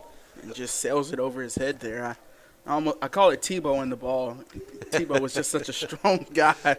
Sometimes quarterback get the strong arm and just sail it over their receiver's arm or over their hands. Eddie, I couldn't imagine having to be a quarterback and literally having, 2 or 3 seconds sometimes to make a decision about, what I was going to do and where I was going to go with the ball. Quarterbacks have a very hard job out there. Like you said, Yes. Everything happens just like that, and you've got to dissect things. But here they go, trips right with the bunch set. Dejon Brooks closing down and a sack. And so with that right there, Brooks has now tied the program record for sacks, and now just needs 1 more for the record. And he actually got another piece of irony, Eddie. He actually got his first sack, and the Cougars on September 16, 2014, in the first quarter of the Cougars' 20-17 win against Washington Lee. And it was actually Coach Adams' first game as head coach for Averett. And I just realized here, Dalton Cole, we were reading off his stats and praising how good he is. Dalton Cole's only a freshman. He's got 1,200 passing yards, only 4 interceptions to 11 touchdowns, and Dalton Cole is only a freshman. He is going to tear this conference up once he gets some experience under his belt. He is, and, Eddie, just looking at him, too, one thing that he's got that's a bit different from, the majority of quarterbacks in this conference is the fact that he is left-handed. Right. And coming in there being a left-handed guy, I can't necessarily speak about whether it's easy to hard or more difficult to read a pass coming from a left-handed guy, but I would imagine it's pretty much the same though. Yeah, it's all the same. It's just the opposite hand. It makes right hand throws a little bit harder, but it's all the same. It's a coolness to it. I don't know. It looks cooler being left-handed quarterback. Maybe he's gonna do his best to attack a Baloa impersonation next year. And Dejon Brooks closing down again. Dejon Brooks gets the record. And Dejon Brooks is now the all-time sack leader here for this Averett program. Second major record being broken of the night. First, of course, coming on Bowman's 1-yard touchdown run that gave him the leader, or that made him the leader in the USA South. And now Brooks' second sack of the drive will allow him to become the leader, the all-time sack leader for the Cougars. And Jacob Wright back on the field. Quick pitch out. And I believe that's Chris Francis. It was Chris Francis. And so a big fourth down stop there by the Cougars. And if Brooks didn't get there, Cole had a couple of guys that were on the verge of getting open, could have converted a big fourth down conversion right there. And Brooks getting it done when it matters the most. Yes, he really did. And just came up and knew right away he had done what he had set out to do. Jacob Wright zipping it out to Johnson there. And the Cougars are moving down the field, working the sidelines here. The Cougars are looking to score again. And I tell you, they've got about 83 ticks left to do it. Minute 23 here left on the clock, 15-0. Ball on the 50. So Averett's starting to go to the air a little bit more. That is Wright's 5th completion on 9 attempts, 64 yards. And the Cougars might take a shot right here and try and catch Brevard off guard. And you were talking about earlier Eddie Davis, and they have Davis out on the left. They have 3 out on the right. So Wright was eyeing Davis. Wright's gone. Wright's going to make a bail for out of bounds. First down again, a pickup of about 16 or 17 there. And this clock management by the Cougars is absolutely amazing right now. Yes. And Eddie, you could tell right there that Wright had Davis pegged. He wanted Davis on that one, but Davis well defended by the Tornadoes. Surprisingly stout defense. And coming in here, forcing Wright to improvise. But as you said, Eddie, Wright, a gain of 16 on the right side.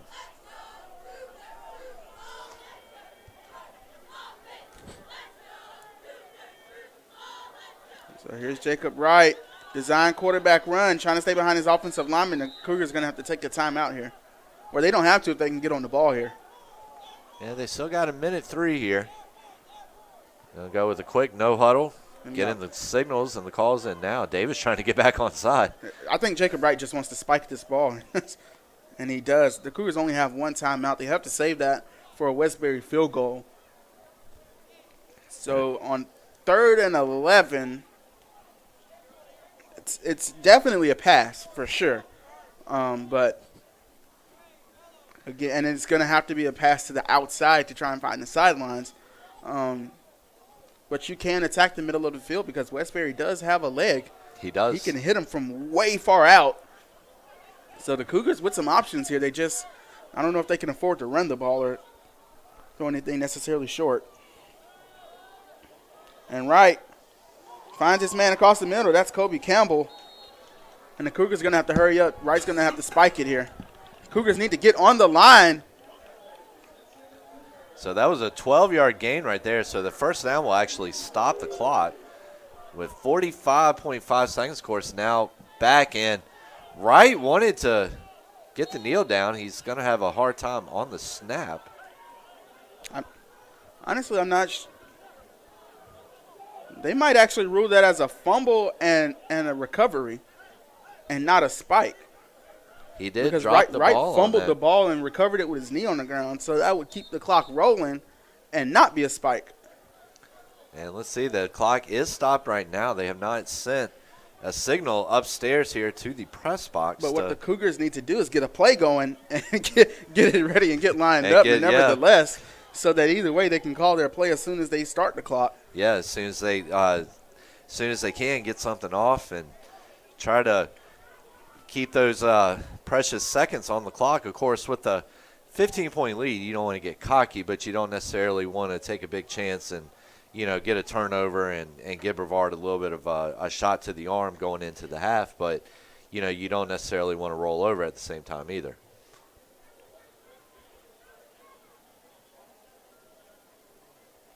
And we'll see what they're going to rule it. Another long conference down here on the. Looks like they're going to actually move the ball back. Is there a penalty? They're going to. Was there a penalty on the field? And I don't know what the penalty could really be here, but they are going to move it back. Illegal touching? Calling it an illegal forward pass. Well, that's odd. I don't think I've seen that one before, Ed. That's very interesting. Yes. Yeah, I did not see very much forward movement there with the arm. But. A timeout called by Brevard. We'll take a break here. 39.7 left in the first half.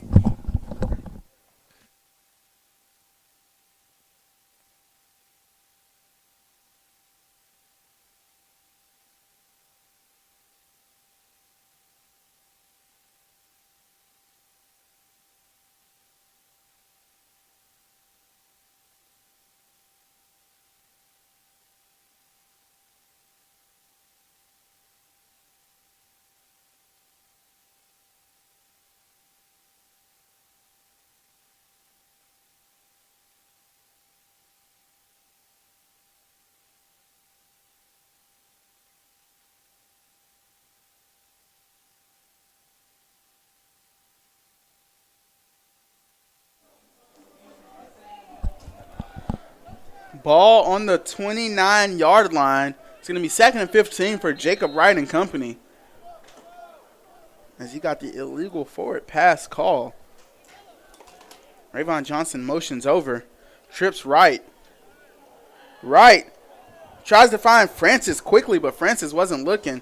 But had this been Madden, Francis would have turned right around and caught it. Yes. Simple, what is it, the O button spin move, right? Right. So 3rd and about a half a mile at the Brevard 29-yard line. Averett with a 15-0 advantage right now, 36 1/3 left here in the first half. Coming up here at the Enterprise halftime show, we'll have some stats, some funny jokes. But, Eddie, I know you and me, we're probably going to go get a slice of pizza or something before we do anything. Absolutely. I might go to Chuck E. Cheese's. Jacob Wright scrambling out, looking deep. Jacob Wright has a man, but he is out of bounds. That was Kobe Campbell streaking across the back of the end zone, but just 2 steps out of bounds. Electrifying play, though. Yes, it was, and I tell you one thing, this Averett crowd got on its feet. They were happy here, but just a little bit too much umph on it, a little bit too much sauce, and it will result in a incomplete pass and me stumbling over my words, Eddie. And so Cole Westbury will come on for about a 41, 42-yard field goal. And this is nothing to this kid. Let's see what he can do. Low kick, but struggled a little bit with that one, and it's going to be no good. Just right. And you could kind of tell when he got his foot behind that and you heard it, there was going to be something a little off with that kick. And the snap and the hold wasn't the best neither. It took a little long for the hold to get down, so that kind of messed with his rhythm. But Westbury's very capable of hitting those kicks if everything clicks. He is. And, Eddie, I don't know, you might be a little young for this movie right here, but there was a movie came out in the mid-'90s. It was Ace Ventura, Pet Detective. And there was a character in there, Ray Finkel, who blamed Dan Marino for a bad hold that cost the Dolphins and the character a shot at winning the Super Bowl. Laces out, right? Right. So this run play will take us into the second half. More than likely, you'll probably see Brevard start walking to the buses and locker room area.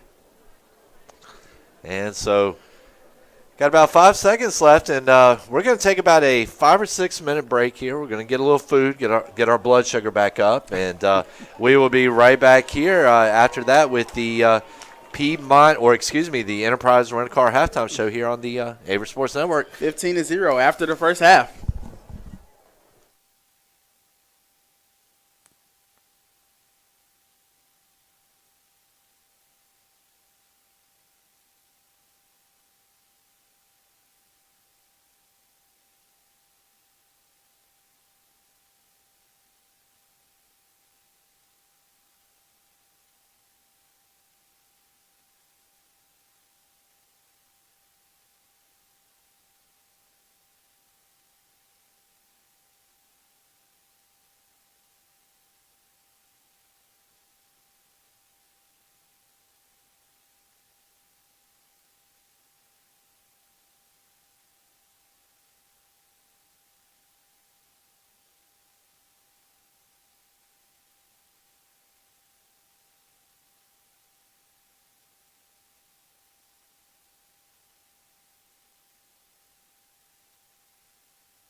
And ladies and gentlemen, in the words of one of my favorite Mace songs here from the past couple of years, welcome back to Frank R. Campbell Stadium as we are about 5.5 minutes from the start of the second half. Averett in front, 15-0. And Davin, that's a long lyric.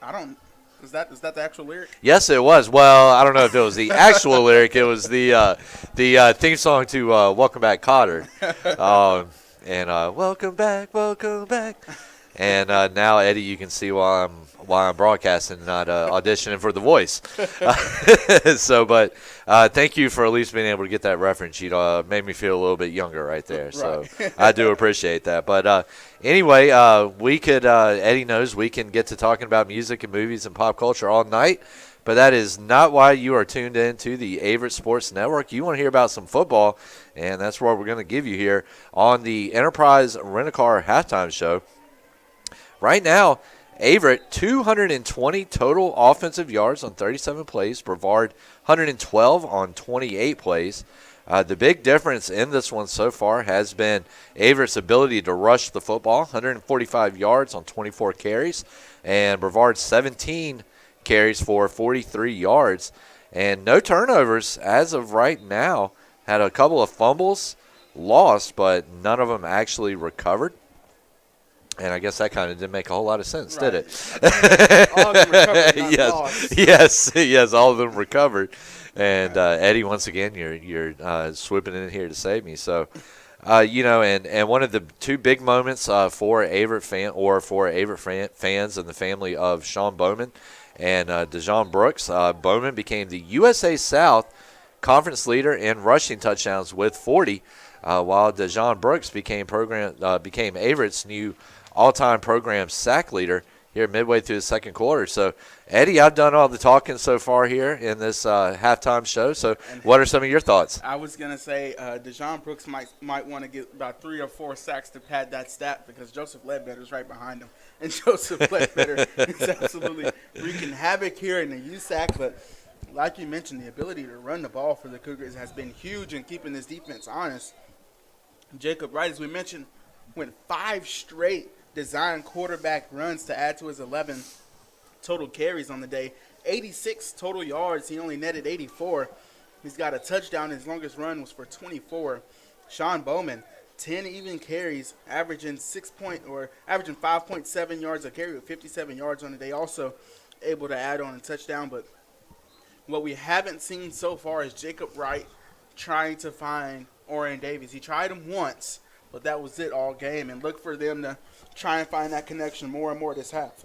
And I think it's something that they will do and they will need to do. As we're looking right now, Averett does hold the edge in passing yards with 75 compared to Brevard's 69. But switching things over to the Tornadoes, right now Dalton Cole continuing his impressive season. Eddie, you mentioned it earlier. He is a freshman. 7 of 11, 69 yards. His favorite target has been Bubba Craven, 3 catches, 39 yards. And then he's had Ralph Roman III in there as well, 3 catches for 23 yards. And Ralph Roman III also with 4 punts, 158 yards, averaging 39.5 a punt. So Ralph Roman III, the human joystick. He's out there. Fake punts, real punts. He's playing wide receiver. He's doing it all. The only thing we hadn't seen him do is play defensive line, and he might just do that this game. You never know. He's a big-time guy here for the Tornadoes, and it's going to be interesting to see. A little bit different of a contest from the game last year where Averett went down to Brevard, North Carolina, picked up a 41-17 win down there in the first meeting between these two schools, and a little bit different of a contest this year around as it is 15-0 here at Averett at the half. And if you look at the on-pace score here, the Cougars on pace to score in the game 30-0, which isn't 40-17, but it's almost more impressive because they didn't let up any touchdowns. But the Cougars got to come out here and do what they did in the first half, but offensively, I'm sure Coach Johnson wants to step it up. He definitely does, and it's something, 15 points is, you like having that lead. It's nice to have that 2-possession lead, but it's a lead that, a kickoff return, a pick six, a fumble recovery for a touchdown, and, you've got a different ball game. And the Cougars, and the offense just hasn't felt as exciting as it has. You know, the defense came out and got the big safety in the end zone, and then the Cougars come down and score with Bowman. They miss the extra point, which is a killer, and then Jacob Wright runs from about 40 out, gets the touchdown called back. They go 4 more direct runs to him to get the touchdown, and it feels like they're just having to chip away at it. Not really any big chunk plays, but it doesn't matter how you get it. 6 points is 6 points. So Coach Shannon Johnson happy to get his touchdowns where they come, but look for him to take some more shots down the field and get some more big gash run plays. And Brevard is capable of scoring. They put up 38 last week against LaGrange. The Cougars are looking to pick up their 5th win in their last 6 games, including that 45-17 victory over Huntington a couple of weeks ago. And the Tornadoes are looking to even things up here in the past 6 games at 3-all. And so Averett swinging their arms. That means we are ready to get this second half started. And here's Westbury's kick, and as always, it has got some juice behind it. Returned out of the end zone. Some nice movement right there. Trying to get it up to that next level is number 8, Charles. And I tell you what, Trevon Charles has way better knees than I do. That's one of the main reasons I stopped playing football is I can't make cuts like that, and I can't deal with guys making cuts like that. My knee would have been in the end zone, and my body would have been on the 10-yard line. Well, you know, Charles actually coming out of Miami, Florida, you know, Eddie, they definitely have a very big youth football program down there. I believe it was LeBron James who has a new series on, I believe it's Showtime or something like that. It's I can't remember the name of it. I think it's Gate City Warriors or something like that. But, you know, definitely a very solid football tradition down there in Miami. And he's doing it well here so far.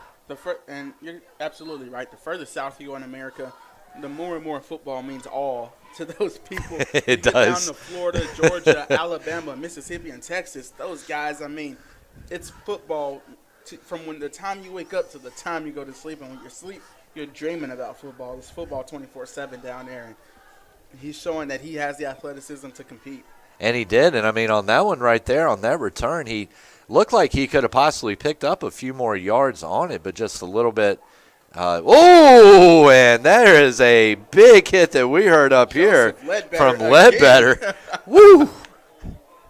And I tell you one thing, he keeps delivering hits like that. I tell you one thing, he might turn some people into some bedwetters tonight.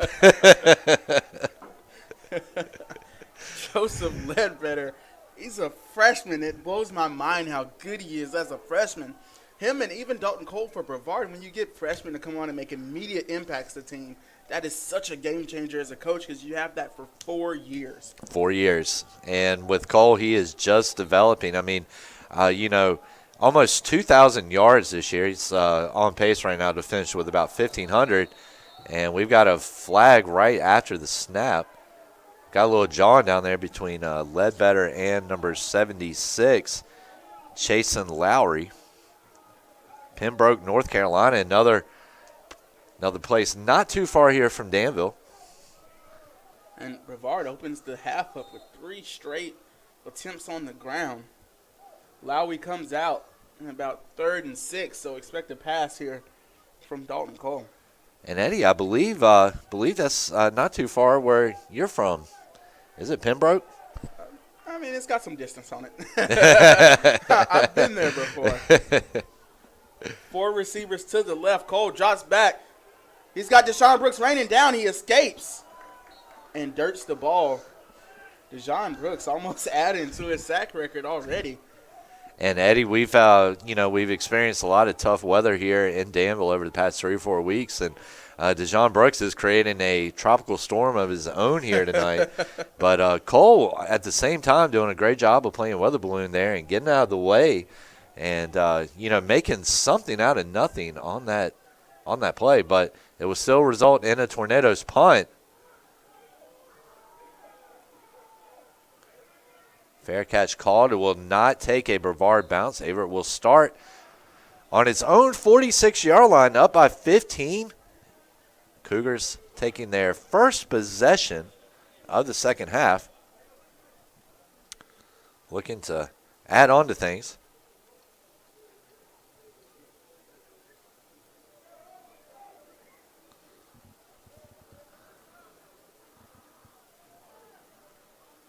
So Averett coming out, taking the field for its first possession of the second half here. Bowman so far has been limited in this game. Brevard came in with a solid game plan for limiting Bowman, and there's a little screen pass out to number 84, Johnson. And Johnson not going anywhere on that play, as he will be lucky to get back to the original line of scrimmage. So, Eddie, one thing that I have not seen too much from Shannon Johnson's offense here in my time at Averett is a screen passing game, and it's at least 5 or 6 times here tonight where Johnson and the Cougars have gone to the screen, and for the most part, it's had some pretty good results. And it's a good way to test the tackling ability of corners and safeties. Gets you away from those good tackling linebackers and D linemen, and gets the ball in the hands of the playmakers quick and test the tackling ability of the corners. And Bowman, nothing going for him on that one.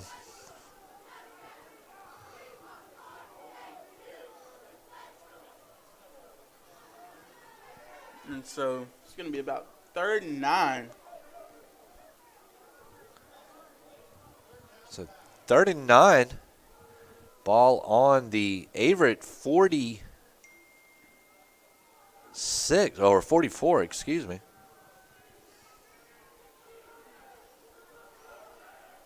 See what the Cougars can do here. Wright seeing something he doesn't like.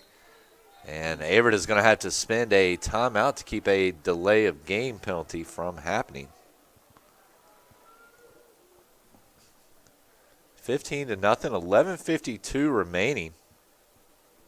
Eddie, how impressed have you been with this Tornadoes defense today to really kind of see them come out here and be able to limit such a talented back like Bowman to, I don't want to say shut him down, but to really hold out a lot of what he can do? I've been extremely impressed with this Brevard defense. They usually average about giving up 224 rushing yards total to their opponents and 228 passing yards. So they give up a little bit more than 300 total yards of offense and 32 total points. But they've played way better this game against a very stout offense, a very high-powered offense this game. And like you said, a very impressive game from Brevard.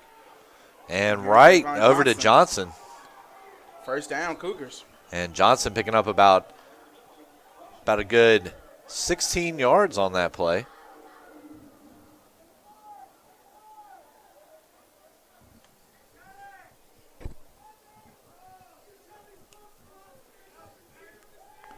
And so here we go with the Cougars. New set of downs here. 15-0, they lead it at just under 11 and a half minutes to go in this third quarter. Jacob Wright with Bowman to his right. Ball goes to Bowman, but Bowman not able to find anything.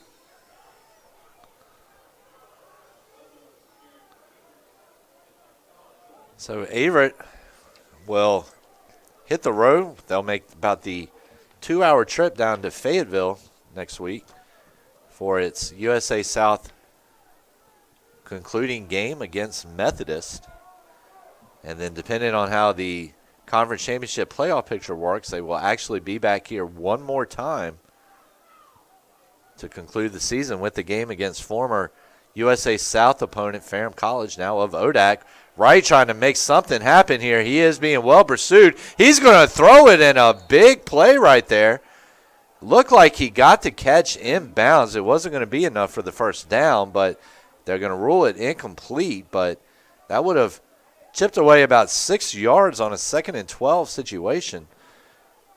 But Wright doing a great job of avoiding a great rush there by number 46 of Brevard, Jaquan George, the 6'1 freshman linebacker out of Lithonia, Georgia.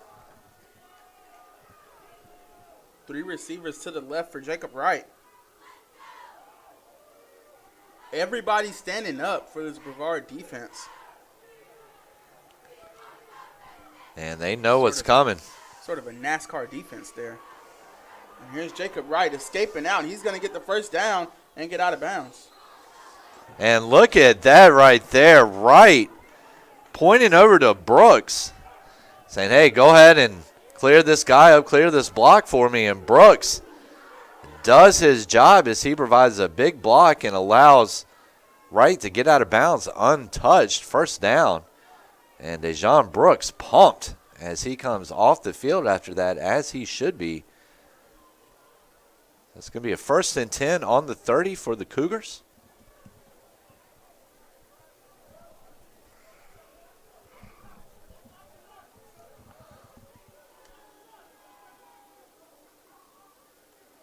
So Wright steps back, going deep.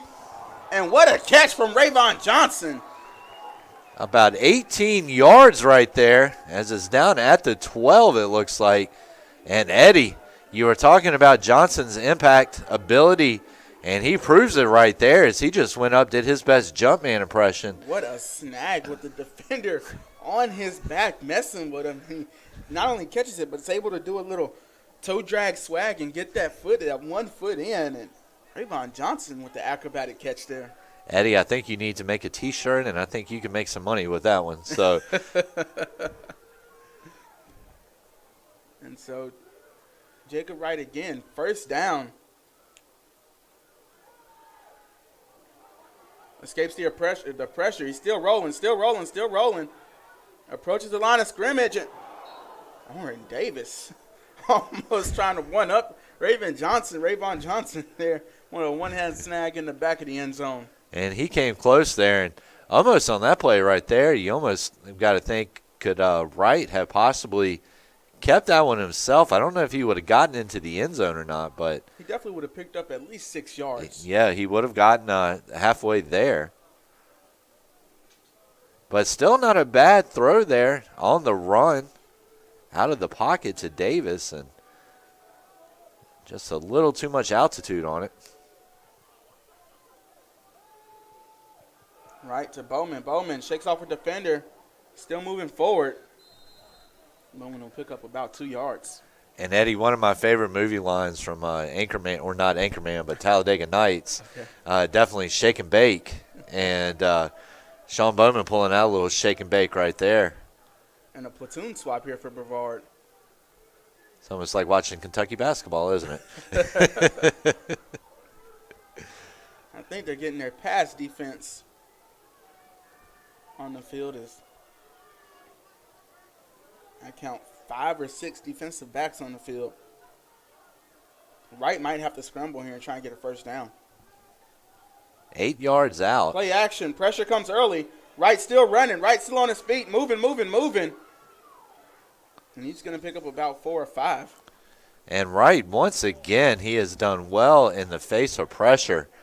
I mean, he's had some times where he's been within fingertip reach of being tackled, but has kept his legs moving and kept moving outside and has picked up some yardage for the Cougars. And it's really the benefit of having a quarterback back there that can move on his feet. But nevertheless, 4th and 4 from the 6-yard line, so Cole Westbury will come on to try and make it 18-0. We saw him practicing field goals from 60 yards earlier at halftime. And snap is up, down, and good. And nearly made a few of them, too. Right. Nearly hit a couple of them. The one right before we, went back on air, just falling a little bit short of that front goalpost. So 18-0 is now your score, just about halfway through the third quarter here in Danville, Virginia. Averett looking to pick up its 6th win of the year. And it's hoping to pick up its 5th in the conference. Looking to go 5-1. And, you know, Eddie, there was something special last year. I remember I had to cover the Greensboro game, Averett's final game last season for the paper. And there was really something special down there on that field with this Averett team. They had just finished a 5-5 season. It was their first non-losing season, I think, in about 8 years. The first winning or the the best finish under Coach Adams. And I tell you one thing, Averett has completely demolished that mark here this year as they are looking for win number 6 in its 8th game. So here's Westbury's kickoff. His leg not getting much rest after booting that about 26-yard field goal. And here we go. And this one, a designed high kick, trying to keep it away from those speedy returners back there. And, Eddie, one thing right now, of course, we can't hear it as well as, we could if we were broadcasting from the stands. But, I remember starting here, in 2014. And, if you have not been to Frank R. Campbell Stadium yet, if you look, across from where we're at right now, you'll see, the old press box. You'll see the old little wooden stands and stuff. And those stands were always filled, and it was always great turnouts. But ever since Frank R. Campbell Stadium has come around, the turnout has been amazing. Great support from the Danville community, and it's really made a difference. And absolutely, the stands are filled for every game, and not only for football, but for mostly every sport. Yeah. Fans come out and show their love for each of these Averett teams. And, Averett Athletics is definitely on the rise. The women's soccer team over here, a heartbreaking double overtime loss to end an impressive run in the USA South tournament. They actually earned the 3rd seed, the Cougars did, and also the right to host a home tournament game. And, of course, the men's and women's basketball teams have both succeeded. And, the football has been doing pretty well as last couple of years. Cole going deep down the field to Craven. Got him! About 50 yards, more like 60 yards on that completion there. We'll check the live stats to see the official ruling. And that was a big play right there. And as Eddie said, 50-plus yards. There's a flag, but I think it happened after the play. Yeah, I think this may come back. I don't see the flag on the field, but the referees are all talking. And we're going to see exactly how far that pass was. They have not moved the chains, actually.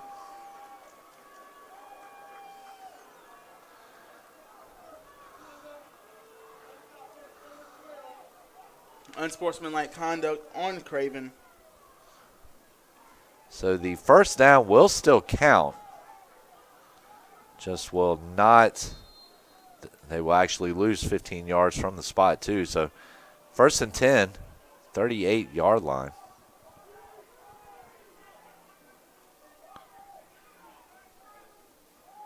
And Cole looking to go deep again, finds his man underneath.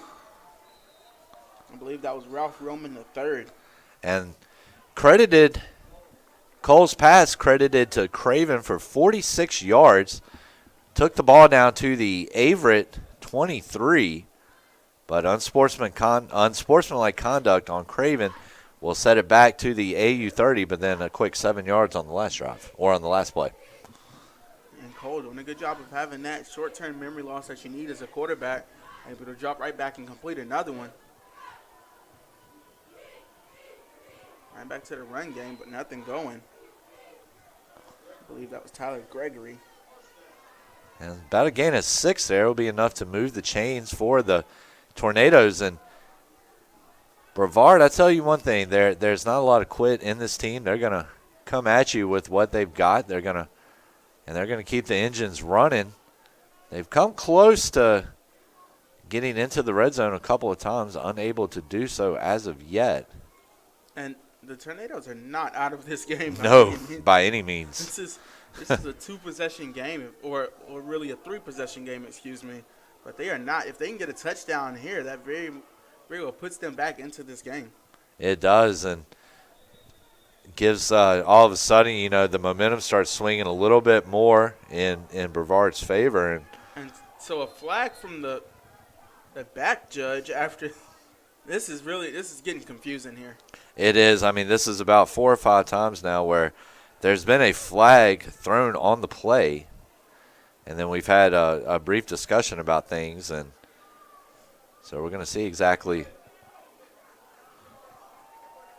they're going to say delay of game, but if I'm Dalton Cole, I'm absolutely hot right now because the head judge and the umpire there both came up and told him not to snap the ball, to hold on a second. So he couldn't physically snap the ball. It's really an interesting call there. That time going against Brevard. There's been interesting calls both ways there, Davin. Both ways, and it's definitely cannot be easy down there for some of these officials with the quickness of this game to be able to pick up on every little single thing. And a nice screen pass here. It's going to be out to number 4, Claser, with the reception. I don't think he's going to get anything on that. If anything, maybe a yard. So Cole doing a good job. That was definitely not his main target right there. So definitely a good job of finding the B and C guys and trying to make something happen. Under 5 minutes to go in this third quarter. This quarter flew by rather fast, but nevertheless, Cole motions a man over 4 receivers to his right, empty set. He's by himself. Dejon Brooks coming, and again, he just strong arms it. And he had number 16, Taylor, in mind on that pass. Nothing going, though, so that's going to bring up a 3rd and long. Going to bring up a 3rd and Fromer's travel guide here for the Tornadoes. 4:36 left in the third quarter.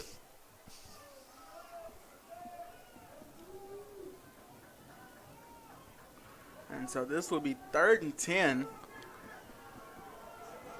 18-0, the Cougars lead it. Dalton Cole needs a big-time play here. Craven is on the field, matched up one-on-one with Bradley Jefferson, and they questionably go with a run play.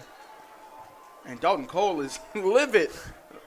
And Dalton, I feel you, Mr. Cole. It's 3rd and 10. We've got a chance to score here and get back into this game. And I'm not quite sure on why the offense stays on the field, but I'm not quite sure on why they run the ball there. I definitely try and send a shot to Craven, just a jump ball, just to see. I mean, even if he drops it, you got to give your players a chance to make a play. Yeah, you do, and I don't know. I wonder if maybe there was some miscommunication down there on part of the Tornadoes. But 4th and 11.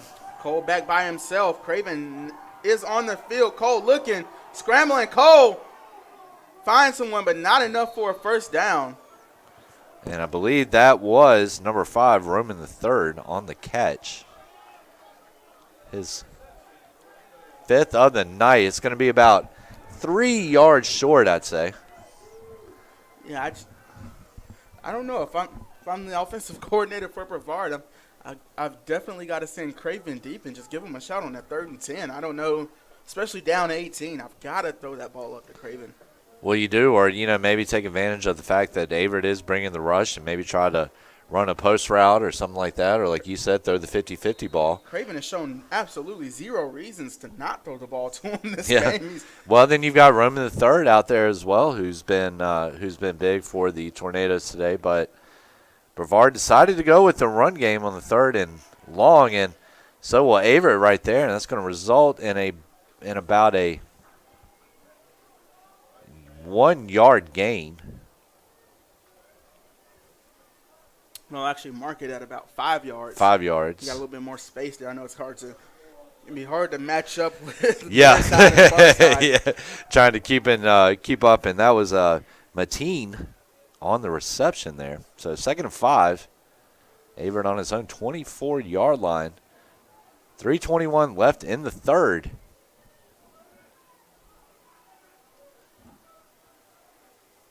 And that ball, okay, well now unless this is a false start, I'm also confused again. Yeah, I was going to say not. All right, false start. And now that ball it did get snapped kind of weird, like it was slow and high, and Wiles tried to grab it, Ray tried to grab it. It was all over the place there.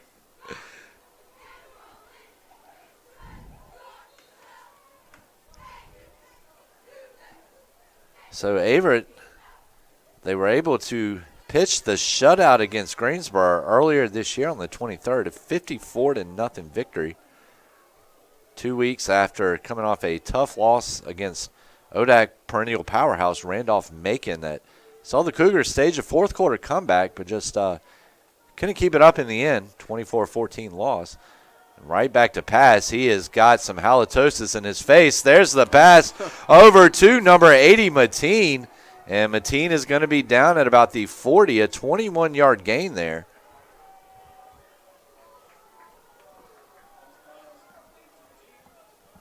Wright continues to do his thing. He is elusive. They need another Talladega Nights reference. They need to start calling him the Magic Man because he has been able to get away from some pretty tight Tornadoes coverage tonight.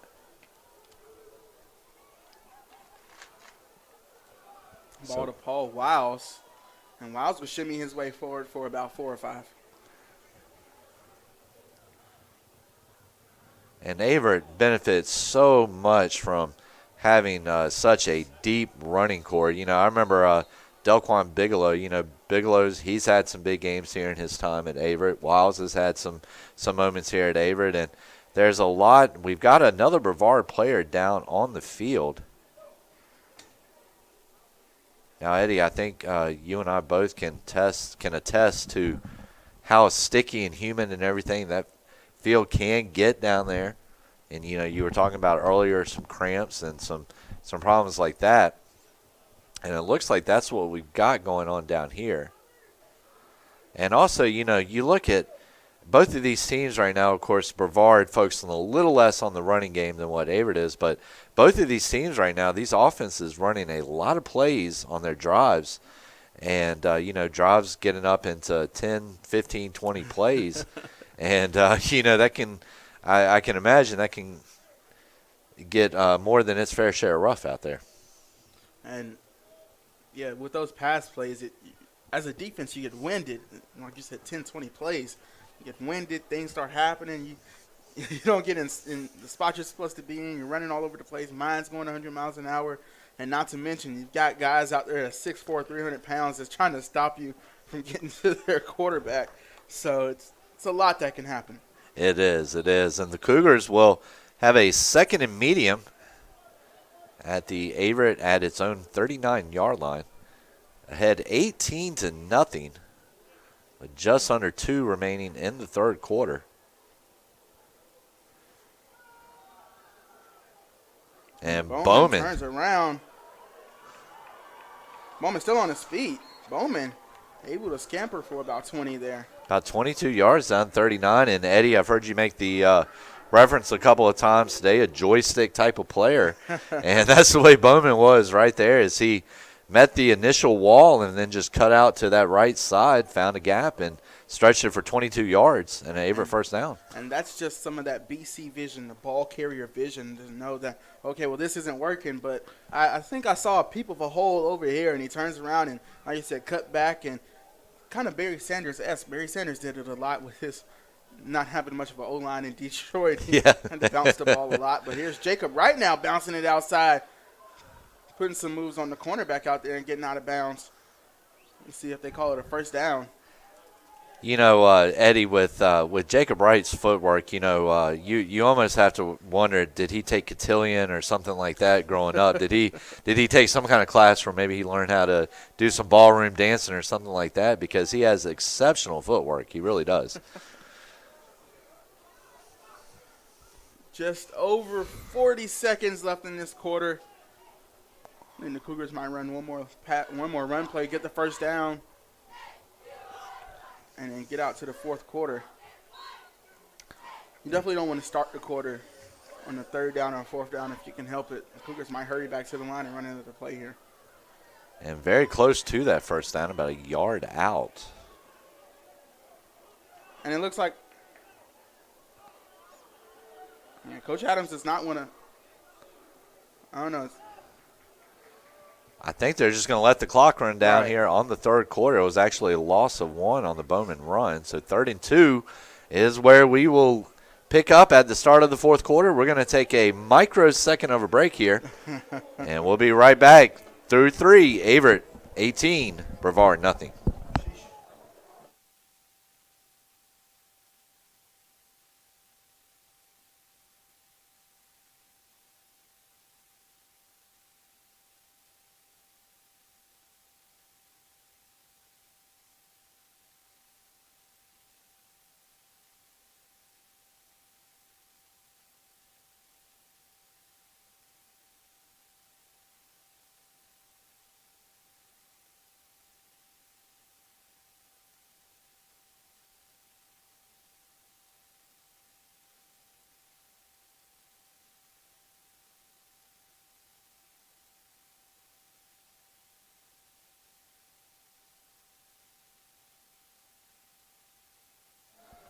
And ladies and gentlemen, welcome back here to Frank R. Campbell Stadium as we are entering the final 15 minutes of this game.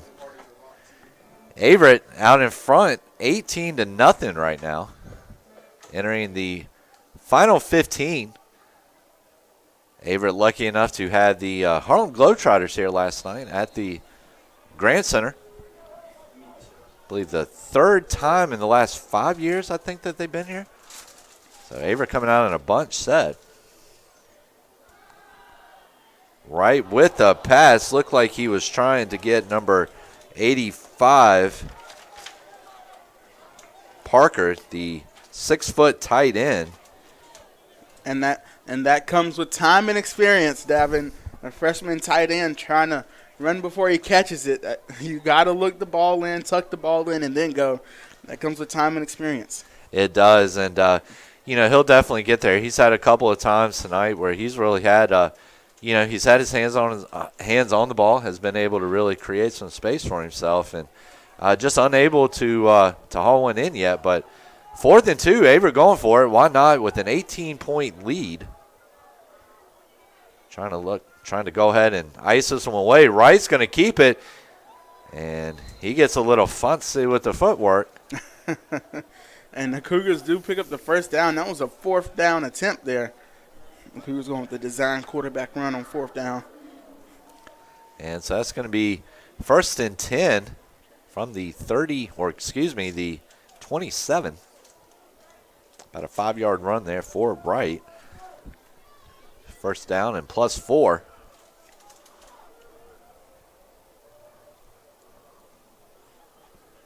Ball over to Paul Wiles. Wiles still on his feet. Wiles for about 6 or 7. And I tell you one thing, Wiles just smushed Brevard's defense right there. Stuck out the stiff arm. And like we said, Paul Wiles, once or twice a game is good for a big time play. And Paul Wiles picking up 6 or 7 there. Well, just doing a great job of getting his arm out there. And that ended up buying him about probably good 3 yards right there. So 2nd and halfway from the Brevard 22. Great game here tonight between both sides.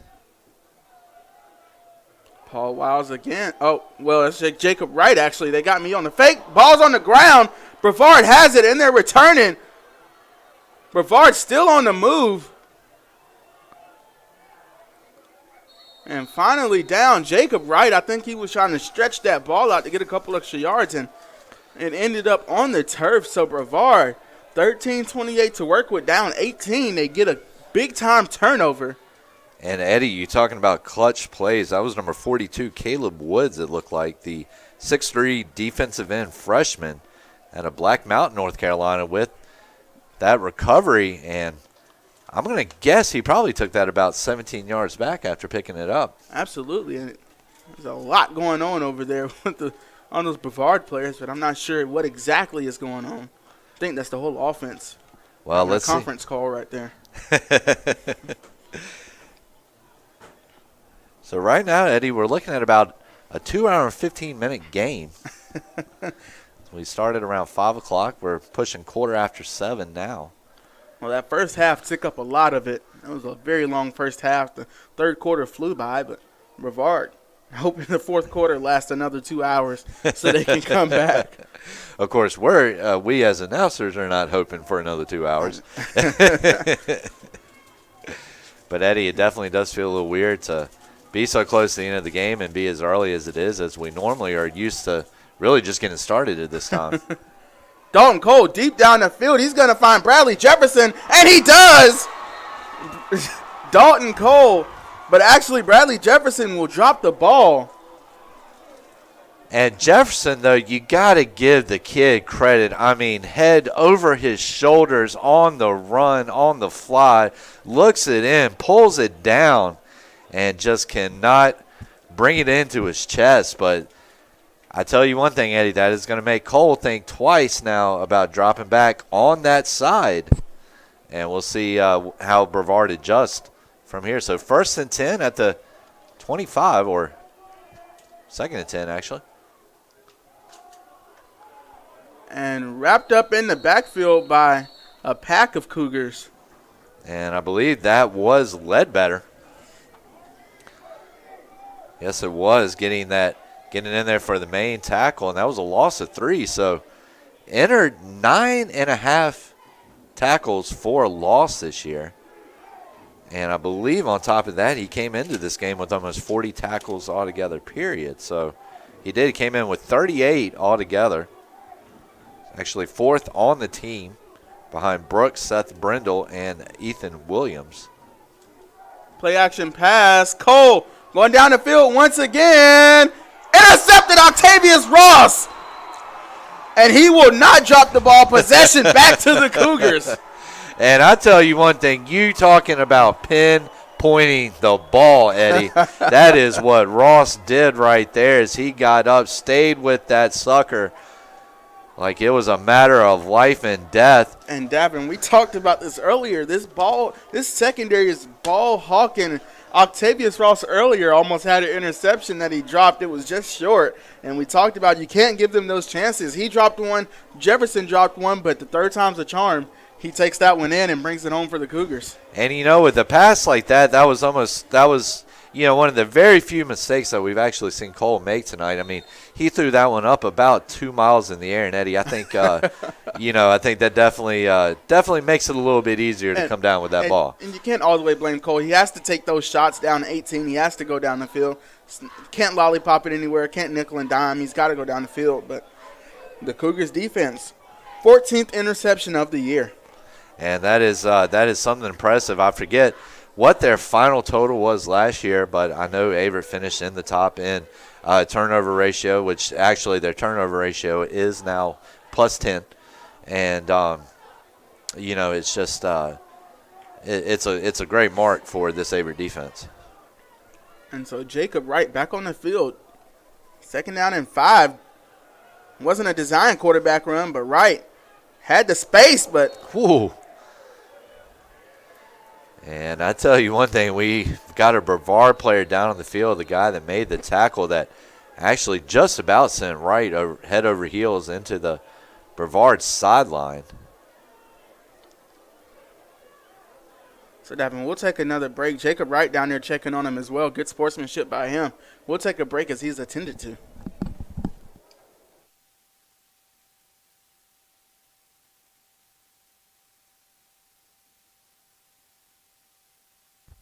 Going back to school is not just for the kids.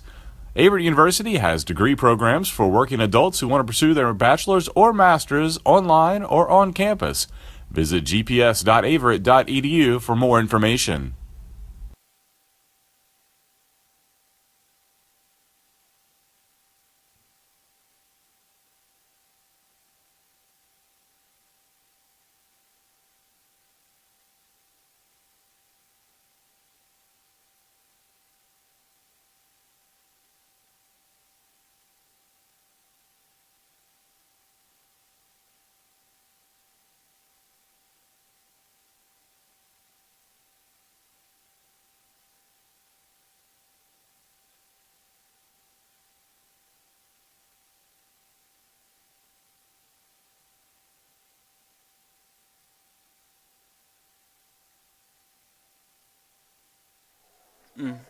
And ladies and gentlemen, welcome back here to Frank R. Campbell Stadium. As there was a Brevard player down briefly, back up and moving. We were unable to catch the number from up here.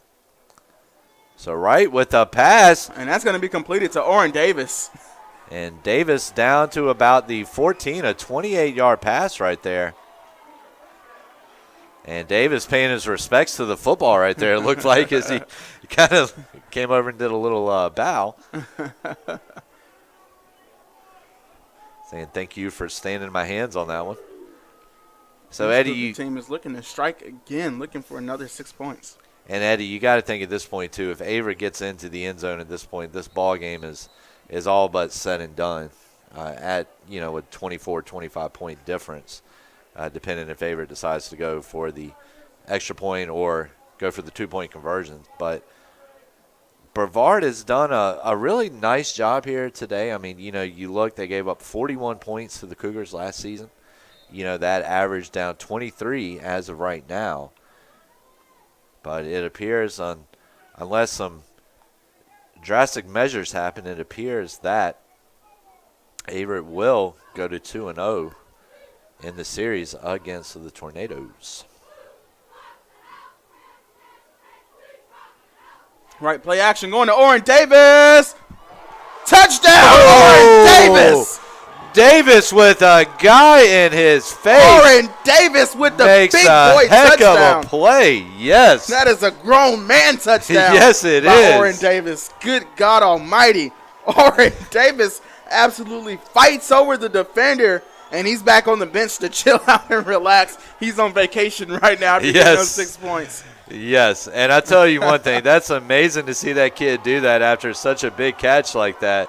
And, of course, now he's getting a little bit more hype now. I was thinking he was a little quiet for such a catch like that. But and what a senior day touchdown. I mean, that's one of the best touchdowns I've ever seen. What a catch by Oren Davis. And to hang on to the ball and exactly going down. And, I mean, he had the Brevard The Brevard defender was right on him, like you said, and he had to fight over him to get to the ball. But Oren Davis, the grown man touchdown there, absolutely showing off the strength. Oren Davis. The Cougars up now 25-0. 10:47 remaining. And we're going to take a break as both teams get back on the field.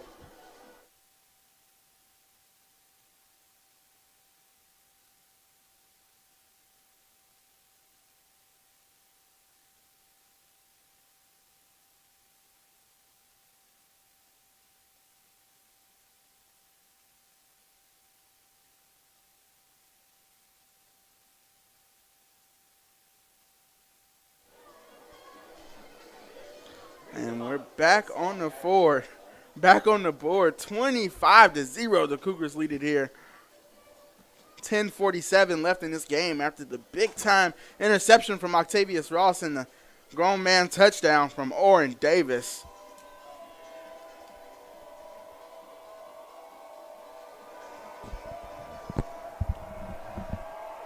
And I tell you, Alex Smith, wide receivers coach, earning his medal, proving his medal on that. And, and Eddie, you were talking about a big boy touchdown. That is a big boy hit right there coming from number 15. That is Ryan Bullock. Bullock threw all of his 6 foot, 165-pound frame into that hit. This Averett team is on fire. The interception, the touchdown, the hit, they're hitting on all cylinders, and they've got 10 more minutes of this Brevard. And Averett has the momentum right now. Eddie, I've really seen it across, a lot of the Division III games that I've been to this year, the high school games. Really, coaches and there's a completed pass over the middle right there. That is to number 5, Roman III, getting in on the action again, enough for a first down, 13 yards. But Eddie, have really seen a big difference there for a while. It seemed like across a lot of levels, kind of coaches were not working so much anymore with their players on how to tackle properly and really deliver a big hit. And that one right there, I mean, that was just pretty much shoulders going into him. That's the way you got to do it. Right, and like you said, the whole tackling properly thing. Coaches actually, there's been a new enforcement or a new way of teaching players of how to tackle the last 5 years, where you grab their legs and get a roll, whereas of times past you aim for the waist to wrap up. But like you said, sometimes all it takes is a shoulder, and right there, the big-time hit on the kickoff. It was, and so Brevard now looking to get on the board. They have 9:47 to do so. 4-yard gain right there by Roman III.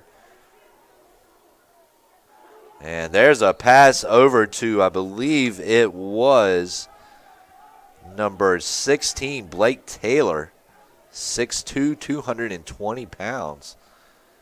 And unable to use that weight to get anything going for his guys, as that play was well sniffed out by the Cougars. 3rd and 6 coming up for Dylan Cole. And I think he may take a shot here. Craven is not in the game, which is questionable, but nevertheless, he's not in the game. Cole drops back, and they try to tailback screen there. MTSU is what it's called, but again, I'm not sure why on 3rd and 6. Why you're going MTSU down 25? If you're going to pass the ball, then throw it on down the field, but or at least get a little medium pass going, something like that, something of the 10-yard variety. But these Averett linebackers and D-line are way too good to fall for a MTSU this late in the game. But 4th and 4, and they're going to, again, questionable. They're going to punt here. 4 yards to go down 25. You've got to go for it, but nevertheless, like you said, this is the reason they have coaching jobs and we don't. That's exactly it. And the reason why I would not want a coaching job, too. And so this Cougar offense back on the field, and we said it at halftime, expect to see more of Jacob Wright to Oren Davis, and they went 2 straight times there. They went with the seam route down here, and he picked up about 15-ish, and then they went right back to him in the corner of the end zone where he makes the ESPN top 10 catch. Yeah, that really was, I tell you. It got up there, pinpointed that ball. I mean, it was almost like he had a laser pointer in his hand on the ball. And, you made the reference earlier about the heat-seeking missile. It was almost like Davis was the heat-seeking missile of his own on that last touchdown for the Cougars. And so here we go. Jacob Wright in the game. And here's the play. It's going to be number 2. Jaleel Webster there, I believe. I think it is. That would make a lot more sense than Desmond Springs running the football. Nothing against Springs. He's just cornerback. It could be Desmond Springs, but. Well, let's take a look. I see Desmond Springs standing right here. So that's definitely going to be Jaleel Webster. Yeah. Desmond Springs coming in at 6'1" down there. Webster coming in at 5'5". 5'5", 160. Putting on for the short guys. I like it. 3 receivers to the left. Webster to the right. Hard count. Webster streaking up the middle, picking up the first down. And look at that right there. He gets about good 17 yards on that run. And the Cougars, honestly, Coach Adams is just trying to run the ball here, so run out the clock, but Webster picking up too many yards. And really, and Eddie, I mean, this just gets you excited about Averett football here for the next couple of years. And, seeing the depth on this town or on this squad and seeing guys who are on the 2nd and 3rd string picking up, 17, 20-yard runs like that, I mean, it really talks a lot about Adams and his staff's recruiting abilities. And, I saw him back in a local pizza place here before the beginning of the season. And there's right with the pass. It is going to be tipped, but it falls innocently to the artificial turf here at Daly Field. But he was talking about that when you start having these seasons that Averett has been having here lately, it helps a whole lot with recruiting. And, Averett for so long has competed against Washington Lee, Randolph-Macon, your Hampden-Sydneys, your teams like that who are traditional powerhouses going back 80, 90, 100 years. And so with this recent turn of tide here, Averett really starting to get in on the A-plus recruiting game. And that's the heart and soul. That's where everything begins for a college team is recruiting. Throwback screen here. A fumble, but the Cougars were able to retain it. That's going to be number 83, Gerard Mosby. And Mosby got some lumber laid to him right there from the Tornadoes. And you were speaking on the future of the Cougars. One thing that's going to have to happen is, as we mentioned, all of these seniors here on Senior Day, they're going to have players step up behind them to replace, especially someone like Sean Bowman. One of these young running backs has to step up and fill those shoes, and those are big shoes to fill, but someone's going to have to step up and prove they can do it. And I think Averett has definitely got the talent to do so.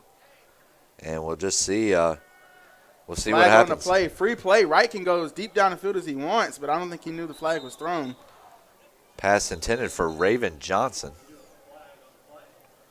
But as Eddie was saying, we are going to have a flag. I think it will most likely go against Averett. I'm going to go ahead and say a hold on the play.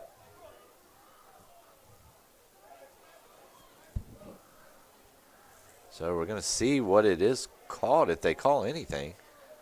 There have been a few inadvertent flags, and they're going to say the penalty is waived off. Just an incomplete pass. And so that will bring on Westbury and the punt team. I assume. I don't think Westbury's going to kick a field goal from this side of the 50. No. And really with a 25-point advantage, why even try,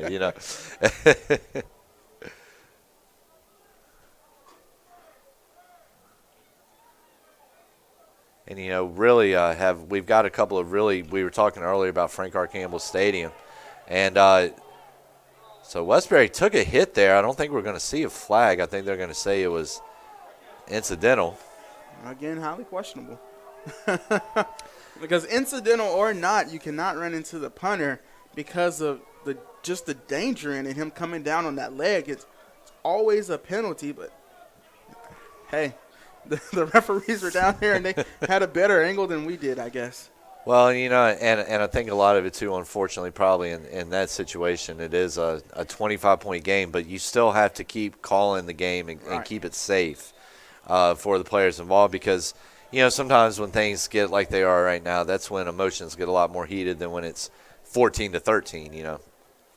And so Cole back to throw, pump fakes, steps up in the pocket, moving around, still man dragged down, and I believe that's going to be Romello Urban will be credited with the sack here. And we've got another flag. I do not know what this one is. This is getting a little ridiculous out here with this. And, Devin, I think there might have been a late hit because I think the whistle were blown. After the whistle was blown, I think I saw Dylan Cole fall. It looks like he was pushed down, so this might be a late hit and an automatic first down here for Brevard. I mean, Romello Urban had him wrapped up. It was at the bottom of the pile, so he still had his legs, but. And it looks like that's.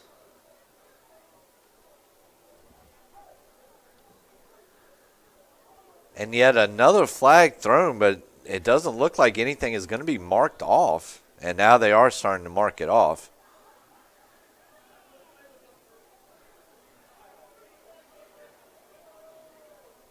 And it looks like it is going to be of the 15-yard variety. So a first down for Brevard. They pick up the first down the easy way. Unless you're Dylan Cole and you got pushed down after the whistle was blown. But Coach Adams, this is not what you want to see. Your team's up 25. You want them to stay disciplined. No need for silly penalties like this. No. Cole back. And here comes Deshaun Brooks for another sack. And Brooks doing his Mighty Mouse impression, even though there's nothing mousy about that man. Coming in at 6'1", 240 pounds. Deshaun Brooks is a big man. He is. And, Eddie, I know you're probably, especially tonight, you're probably tired of the movie references, but do you remember Wedding Crashers? I do. When the joke about football and crabs, that's the two things that Maryland knows about. And when Brooks coming from Maryland right there, he's showing that Maryland does know a thing or two about playing defense. Deshaun Brooks definitely one of the absolute best defenders in the USAC conference. And, Eddie, I would just like – another flag on the field. And, Eddie, I would just like to take this moment right here. Thank you for putting up with my movie nerddom. I appreciate it. So clock will start. Under 6 minutes to go. 2nd and 15. Dylan Cole by himself. 3 receivers to the left, 2 to the right.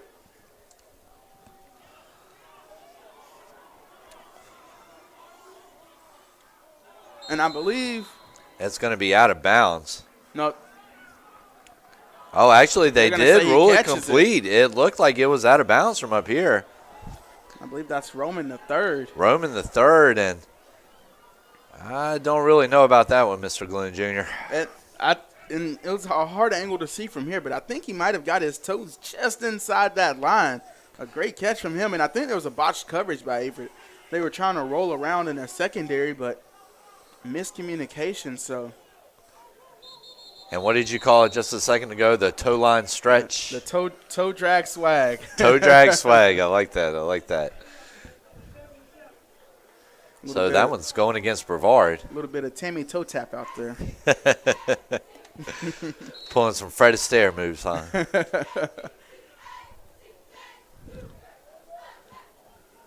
Never wasn't good in football, but I was a pretty good dancer. So. Dylan Cole in the backfield again by himself. 3 receivers to the right, 2 flanked out to his left. Cole drops back. What a hit there. I mean, Cole delivered that ball backwards, and another flag on the ground.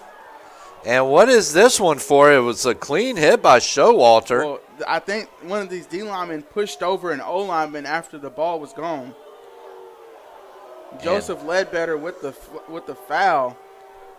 Averett really needs to take a second here to calm its emotions a little bit. I know you might actually see Coach Adams take a timeout if this continues on, because this is absolutely ridiculous, honestly.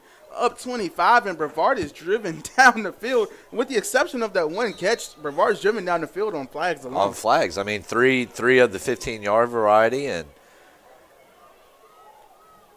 what makes it so bad is Brevard has had a couple of calls go against them, too, that have set them back as well. So this has been a penalty-ridden drive here.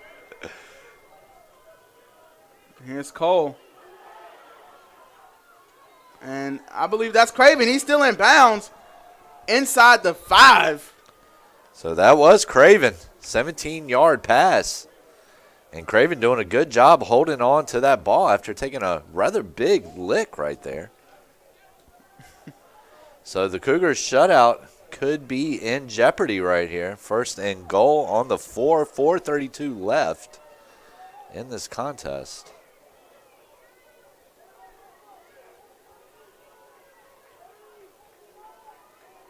And again, Cole not in the backfield this time alone. He does have Gregory back there with him. Receiver motions over to the right, trips right. Cole looks left to Craven. And we're going to have a pass interference on that one. And I think that was a right call. As if you're Ethan Williams, you have to get your head around. It's so easy to not get your head around, but as a DB, you have to at least make the attempt to get you just can't defend the receiver, which is terrible, but it's the rules. You have to be able to get that head around. You do. You gotta have your eye on that ball. Gotta prove that you are looking to make a play on the ball, and that was a pretty easy defensive pass interference call right there for the. And so that will move Brevard halfway to the end zone, which is all but a yard. They will get a first down.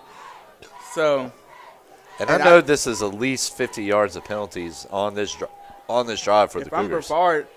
If I'm Brevard, I'd take 2 or 3 straight shots to Craven. I mean, absolutely, he's giving me no reason. Again, he's giving me no reason not to throw him the ball. If he doesn't make the catch, he's going to draw a flag. Right. So you've got to look for Cravens here, or at least use him as a bait on the like he did on that one. He drew away 2 defenders, but the pass just wasn't there. So 2nd and goal coming up. So right now, 6 plays, 66 yards altogether. Not sure how many of those have come on penalties, but at least 30 as I'm looking. Looked like it was a design run, but that is number 58 of the Cougars. Malik Pulliam, the sophomore. And Malik Pulliam, another 6'1", 305 pounds is Malik Pulliam. Yeah, that's a big boy right there. And so that moves Brevard back a yard. So 3rd down and 4, 3rd down and goal here from the 4-yard line. 3 receivers to the right. Dalton Cole does have Gregory behind him. Gregory steps up, moves to the left, empty set. Pass, and it finds the dirt. Dalton Cole not able to capitalize. Averett making a stand here. 4th down coming up. But Averett, once again, it's got to keep its composure. Little celebration going down there. It's got to happen one more time, because if you're Brevard, the kicker's going to stay on the sideline. 3 points doesn't help you at all here. You've got to go for pay dirt. And I think Dalton Cole may actually run this in. He might try and scramble out, and if nothing's open, he might try and dive in on a little bootleg play here, but nevertheless, Craven is on the field. He is not to the field. He's to the sideline here on the bottom of your screen. Cole looking the opposite way. Cole will be sacked. Oh, he gets the pass off. But they still don't get the touchdown. The Cougars doing a good job of playing Wow. defense there. Cole, Wow. absolutely great defense there by Averett. They almost sacked Dalton Cole. Cole with the resourceful play to get the ball out to his running back, and the Cougars still make the stand. Cougars. Two things right here, Eddie.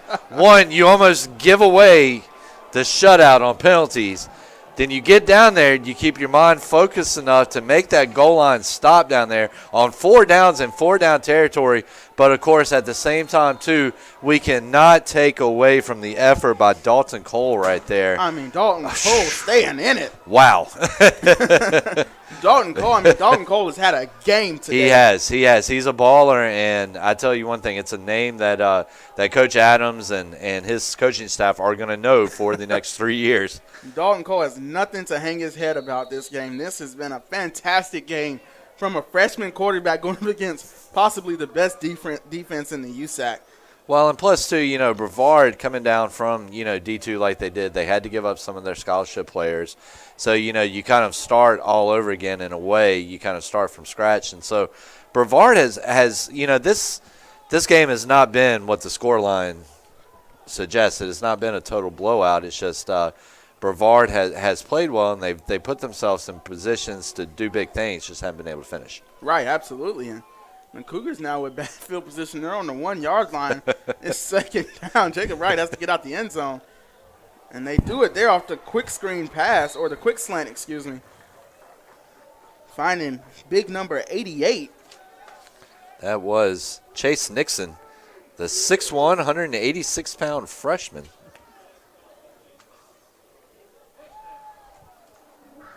So 2:11 left in this contest. 25-0. Averett, Eddie, had not had a shutout for about, I believe it was 8 seasons until the concluding game against Greensboro College last year. Now they are 150 or a minute 54 seconds away from pitching the second shutout of the season. So leaps and bounds, this Averett team has grown. And this Brevard team has Bowman's number when it comes to the ground game so far this game. Some extra jawing going on, and Bowman's teammates doing a good job of keeping control of him.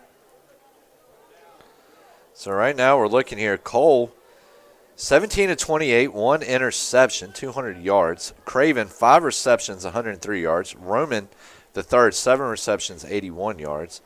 Meanwhile, for the Cougars, Wright is 14 of 26, no interceptions, 189 yards, 1 TD. Vaughn Johnson, 77 yards. Oren Davis, 2 catches, 47 yards, and the 1 TD. And Wright is also 146 rushing yards on the ground tonight for this Cougars offense. Meanwhile, we're going to take a look here at some of these defensive stats. Surprise, surprise, Dejon Brooks, 12 tackles, team high, 9 assisted, 3 solo. Jefferson, Herbin, and Brindle each coming in with 8. And Eddie, 7 of, or excuse me, I'm sorry, I misread that stat. And then you've got Ross, Williams, and Ledbetter each coming in with 6. So all-around performance tonight by this Averett defense. And if I had to give one piece of advice, I mean, if it's worth anything to Brevard, I mean, I would have definitely gone to Craven more. I feel like they didn't give Craven enough attempts at the ball. I mean, they went to him. What was his attempts number? You just read it off. I believe it was 7 times they have. And you've got it. When you have someone like Craven, you've got to go to him more. 5 times. Had 5 receptions. You've got to go to him more. And I don't think Craven dropped the ball, actually, all game. Craven, a big target, the senior, sure hands. I mean, I just don't understand why they didn't go to him more in crunch time situations. Down 15, could have gone to him a lot more. Down 18, could have gone to him a lot more. Now you're down 25, 1 minute and a half left on the clock. It seemed like Brevard has been kind of tentative all game to really kind of go for that long ball, really go for that juggernaut scorer, the hand around the throat of Averett, but facing the type of pressure that the Tornadoes have faced all game long, you can't blame them halfway. But, Eddie, like you said, Craven, 103 yards. He's got a longest reception of 46. Right. To me, he entered this game 420 yards. He's going to leave here with about 435. And that ball is run out of bounds, weirdly. And this will bring on Westbury, I believe. Westbury and the punt team, because it is 4th and about 7 or 6 or 7 down there will be marked. And Westbury will try and flip fields. And this defense will have to come out and just try and prevent Brevard from getting in the end zone once again. And so it's going to be 124. So Brevard will have, give or take, about a minute 15 seconds to try to get its first score of the game. Brevard has really only come really close about 2 or 3 times. Fair catch called. Another muck punt. And so number 18, Derek Frazier, ends up calling the fair catch, but Eddie, as you said, he ends up muffing it, but he will recover. And Brevard will take over at about midfield.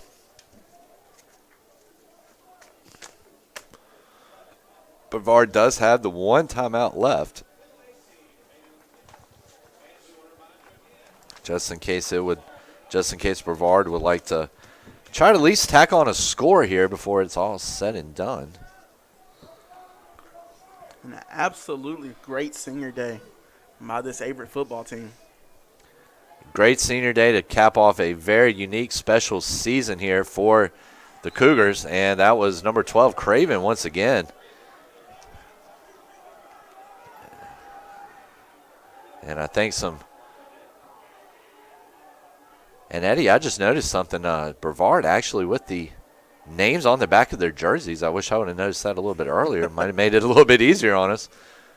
But he's Craven with 9 yards. Will get it into Averett territory. 2nd and 1 from the Averett 45.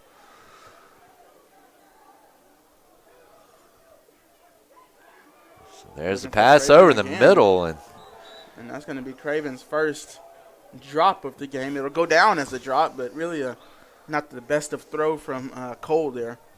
And Cole has been extremely impressive to be as young as he is, like we were talking about tonight. But, he's definitely had moments where you can tell he's a youngster, and he's still getting used to life at the college level. Absolutely. And, again, a season that he can be proud of. He's going to end the season, like we said, around the 1,500-yard passing mark. And that's nothing to shake his head at. Nothing at all. And here's Gregory gashing this Cougar defense, which will stop the clock temporarily while the chains get reset, but just over a minute to go. About a 16-yard gain right there. And Brevard not quitting, not rolling over. And I have been impressed with this Brevard team. I think that they do have a solid future ahead of them here in the USA South.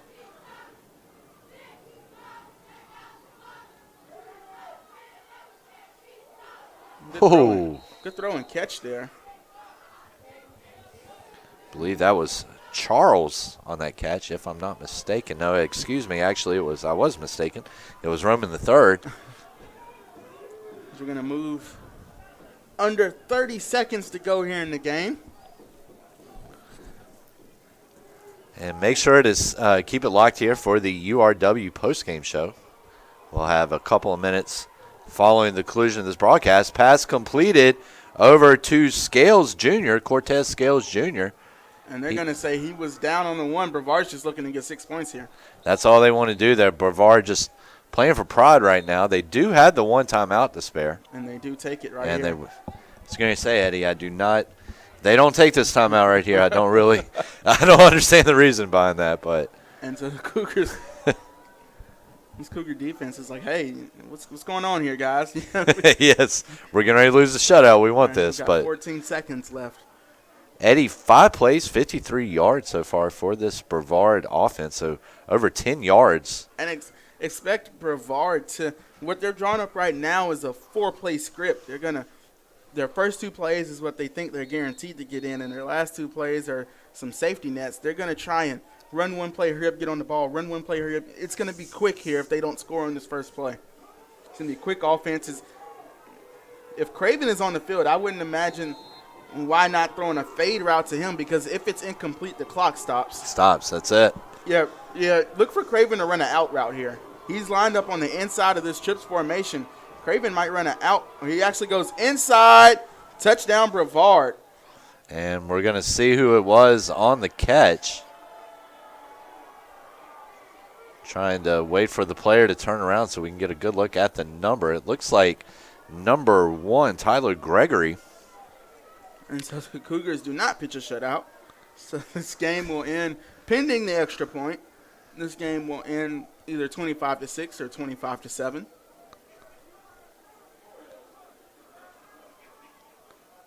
And so Brevard will, and the pass does go to Tyler Gregory for a yard. And that field goal was blocked, actually. So this game will end 25-6. Pending a Averett kickoff return for a touchdown. So Averett gives up the touchdown, watches the shutout go out the window, but then turns around also and blocks the extra point attempt. So 25-6 is looking like it's going to be your final here.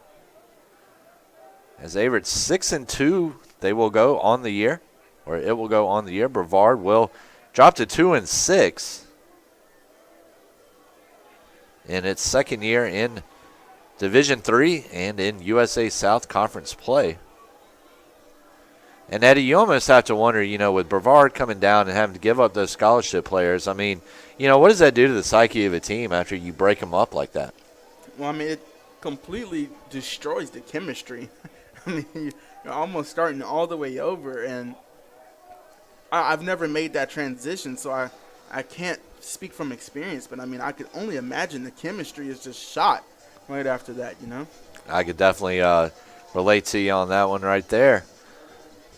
And it affects the recruiting as well, because you don't have scholarships to convince players to come to your school anymore.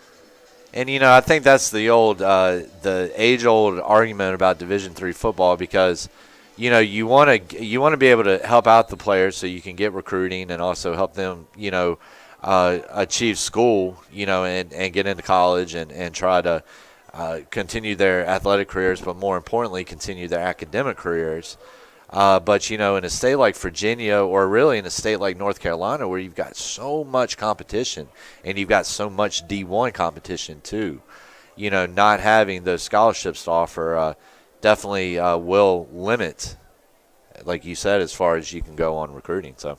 And Averett Cougars did take a time out there, as I don't know if they just weren't thinking, but realized that Brevard came out in the onside kick formation, so they're going to go and get their hands team on the field, comprised of a bunch of wide receivers and a few running backs and linebackers for muscle.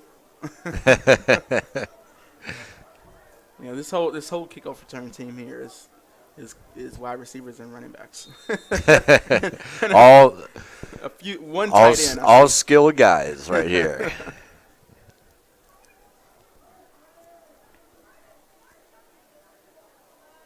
And let's see what Brevard can do. A cool angle here. Oh, well, that doesn't do you too well. Averett has to get the ball though. Okay. And they will. Almost where I was saying that's a weird design on a onside kick, but it almost works. So what do I know, right? Yeah. And I tell you, you gotta love Springs' his dive down there to stay on top of that ball. He almost slid right over top of it when he was trying to corral it back in.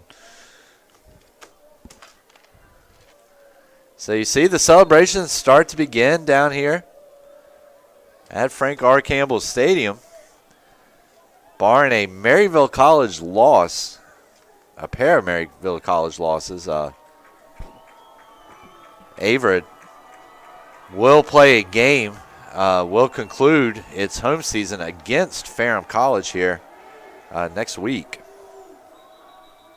Of course, that game was postponed earlier in the season. Flags on the field. As I think the Cougars actually, C.J. Phillip Kowski, the senior quarterback, is on the field. Sean Bowman's on. I think there's a bunch of seniors on the field. Trying to get in one last play here in their careers. And, of course, now that the chapter of football is closing, you know what that means. Well, they're going to – yeah, they went with all of their senior quarterbacks, so Josh Long, Josh Eubanks, and C.J. Phillip Kowski all in the game with Bowman. And this senior football team win it 25-6. 25-6, Eddie, and that is a very big win for this team. Nice way to close things out here, at least tonight. 6-2 altogether now on the season for the Cougars. 5-1 in the USA South. Brevard will drop to 2-6 and 2-4 in the USA South. So we're going to take a quick break, and we'll be right back here on the Averett Sports Network.